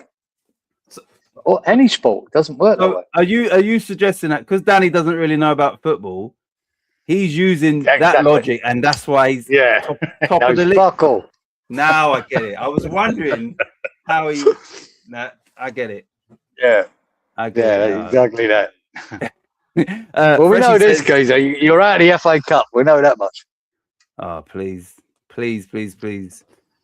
Or join in this year. You can do. Yeah, we've only got maybe 7 weeks left, and we've got a 2-week break. So, Angel, just watch back one show, just to get just watch any one show, just so you get a better understanding, and then next week, just jump in.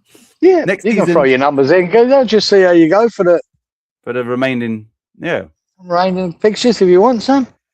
Don't have to wait till next season. And we're not picking this today, Angel, because it's international. We're not. Yeah, this week we're not picking anything. We just done the results. Next season, West Ham will be in the Championship. Says Danny. Righto, mate. Righto. So next week you don't pick either. Is that right? I think we do because we'll be picking. I don't know. I'll have to look. We'll be picking for. No, was it FA Cup then after the international? Okay, maybe not then. Or is there games? Maybe not. I'll check, but maybe not then. Freshy says, just do what Geezer does. Fuck the research, spread the pickpocketing. Yeah, just nick one off someone here and there. No, well, it didn't fucking help this week, Freshy, did it? You fucking 10 points. Jesus, well. Colin says, well, good night to all you wonderful gentlemen. Always a pleasure joining you all, and God bless you all. Hopefully, I will start climbing the table and catch you boys. Colin, have a good evening. Have a good weekend. Have a good week. It's a pleasure, as always, for you to join. And that's 2 lucky dips. If it's not in a row, then it's in the last 3 weeks. So, and you've gone above Lawrence. So that's progress. That's should be ashamed of himself, Lawrence. Lawrence should be ashamed of himself. Angel, maybe I practice by putting my scores in for the rest of this year, but you do not have to score me yet until the next year, so I can just do some practice. You could do what you want. Well, but see how you are week to week, Gozo. You might do well. Yeah, you might do well. But it'd be interesting to see, especially Brazil don't know that much about Premier League football, but put them in, son. Put them in, and we'll write it down. So if next week we'll be here, but I don't know if we're predicting because of the internationals. If we are, then join in. If not, it'll be the following week. But we're here next Friday anyway. So just join in, Angel. You can beat us in FA Cup. We will win last game of the season to relegate Giza. Well, I think we're winning both games, truth be known. Oh, we're winning both, though. Somerville's going to score fucking 2 against you. Your old player's going to come and bang in, really put a dagger into your heart. That's what's going to happen. He's back for that game, isn't he? Well, he should be. Anthony. Well, we hope he is. Right, can you read that? Freshy's comment? What? The delivery, what? Everyone played. Can you read it? Oh, it's too thingy for you. Play. Oh, it's just a glare here. Badly exposed to thievery. Rumble. I only thieve off 1 or 2 a week. That's all. And this week, when I thieved off you, the first game, you didn't fucking help, Fresh. You got fuck all. So that was the only one I thieved off this one. Yeah, I haven't got any other names now. Just you. and you've done me no favours whatsoever. Right. I'll take it wherever I take it off. I'll have it. I'll have that. Right, Angel says, I do predict Brazil 0, Croatia 5 because Carlo is rubbish. That ain't That's happening. definitely not. Nah, that ain't happening. No way. Yeah. No way. Right, Giza. It's almost 3 hours. Any final words before we end the stream? Oh, mate. Shit week. Shit fucking points. But there you go. It's, it's hard when you haven't got a game coming up at the weekend, isn't it? I would like, even next week, if we come on, if we're not playing, we'll do the show. No, but I would like to somehow, West Ham are on the Friday night. I'd like to get that, even if it's just that one prediction on that game. West Ham Wolves. Yeah. We'll put it in, before we so do have it. as our first game for next week. We can do that. Yeah. I want that part of that weekend. Otherwise, we wouldn't do it normally. So we'll do that. That'll be a good idea. Yeah, we can do that, definitely. Yeah. We'll get that game in there because it'd be interesting to see what people's thoughts are. I don't even know what to think about that game. That game, I've been thinking about it for weeks and weeks. And I said before, this Man City Villa game don't define the season. I think a point was a bonus point. These next 3 do. Exactly. And I'm scared of all 3 of them, especially Everton and Wolves and Palace. Champions League chasing Everton. Oh, fuck yeah. I think they are. I mean, I'll tell you what, fair play to boys if he gets them there. I think they believe they can. And when you showed them fixtures, guys, exactly. and Villa's fixtures, interesting. Liverpool could be fucking Arnie Slot fucking on his ear. Imagine that. As bad as Slot's been, imagine they lose out to Champions League at the expense of Everton. That would just be like get out. You better be great. Great for Everton supporters, wouldn't it? Everton supporters, fucking good luck to you. Fuck them. Fuck Liverpool. I've got Angel's got a question for you. Anyway, Danny says Titch put me down wrong score accidentally on purpose. Right, Angel says, does Giza really rob others' scores or just sore losers? I'll let you answer that. They're sore losers, Angel. Now and again, I'll see the score they put in and whatever, and I'll just agree with it and go, I'll just do the same as it. Just makes it easier to write it down. Just do the same as it. That's all I do. Now and again.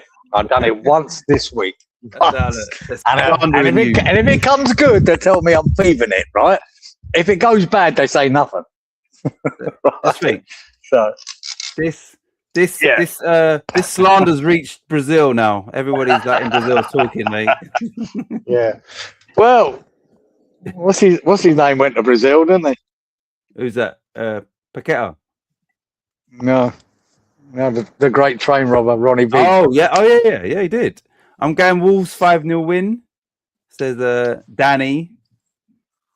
Oh, good for you, Danny. We'll write that down for you next week, don't I? Yeah, that's locked in. Right, he says, we do call a sore loser like cerebro, I don't know, or cerebro do baby brain in Brazil. So, there's loads of them in here. There's loads of fucking baby brains in this fucking chat. Don't worry about that. Freshie says Vinicius Junior. Here's one of them. Cerebro de bebe. Oh yeah. Giza is the artful Dodger in disguise, says Roberto. Oh, I'll take points from anywhere. Don't worry about that. Right. Anyway, unless you got any more, Giza, we are going to end the stream. I could talk for hours, but there's not. I think we're done, boys. Let the boys get to bed. Exactly. You lot, all of you, much appreciated. Danny, listen to Danny. I need 3 lucky dips for my 12. Look at him. He just shove it up your fucking clagger. Yeah, you lot, all of you, appreciated. Have a good week. It's going to be a bit boring on the football front because of this internationals and all of that. Yeah, a bit painful. We'll be back next Friday. And maybe the only prediction we'll put in is the West Ham one because of the following fight. I have to look at how this is working out. So I don't Yeah, think next check week it is a out. predictions thing, apart from maybe that West Ham game. Yeah, it's a shame we Um, can't have. Shame we can't have something. I mean, we could still maybe I could just look at what are the fixtures and we could Look, still what's- do it. Yeah, let's Yeah. see what's going up. We could. I mean, if we're going to do the West Ham one, and because we ain't got nothing to work out, then we could just do the fixtures for the, even if it is for the following week, we could just get them in. Which would be West Ham and then the other 9 games and what. So yeah, I'll look at it and we'll just see for next week. Yeah. So we might be possibly predicting. Have a look at it. Yeah. Do something. Geezer's like a Spuds fan, always playing the victim. FA Cup scores and Championship games, says Freshy. I am really trying to keep it Premier League. Yeah, that's what this season I thought. We could make one exception just to make up a fixture list. Yeah, might be a good idea. So we might, next week we probably will do. Then I'll look at the fixtures and we'll see what we can come up with. He said even if it's Championship games, just do it. Can't be any fucking worse than this week. We thought we knew what we're doing this week. We need to get over this atrocity here. We need to. Yeah, I mean, so. We'll do something. Roberto says night all. Right. Night, Robert. You look. So I'll look at the fixtures and we'll come up with something. Something. Week. Yeah, definitely. Yeah. Do it. Right. Have a great week and all that. Thanks again, and we will see you next Friday. Ciao. All the best, chaps. Have a good week, lads.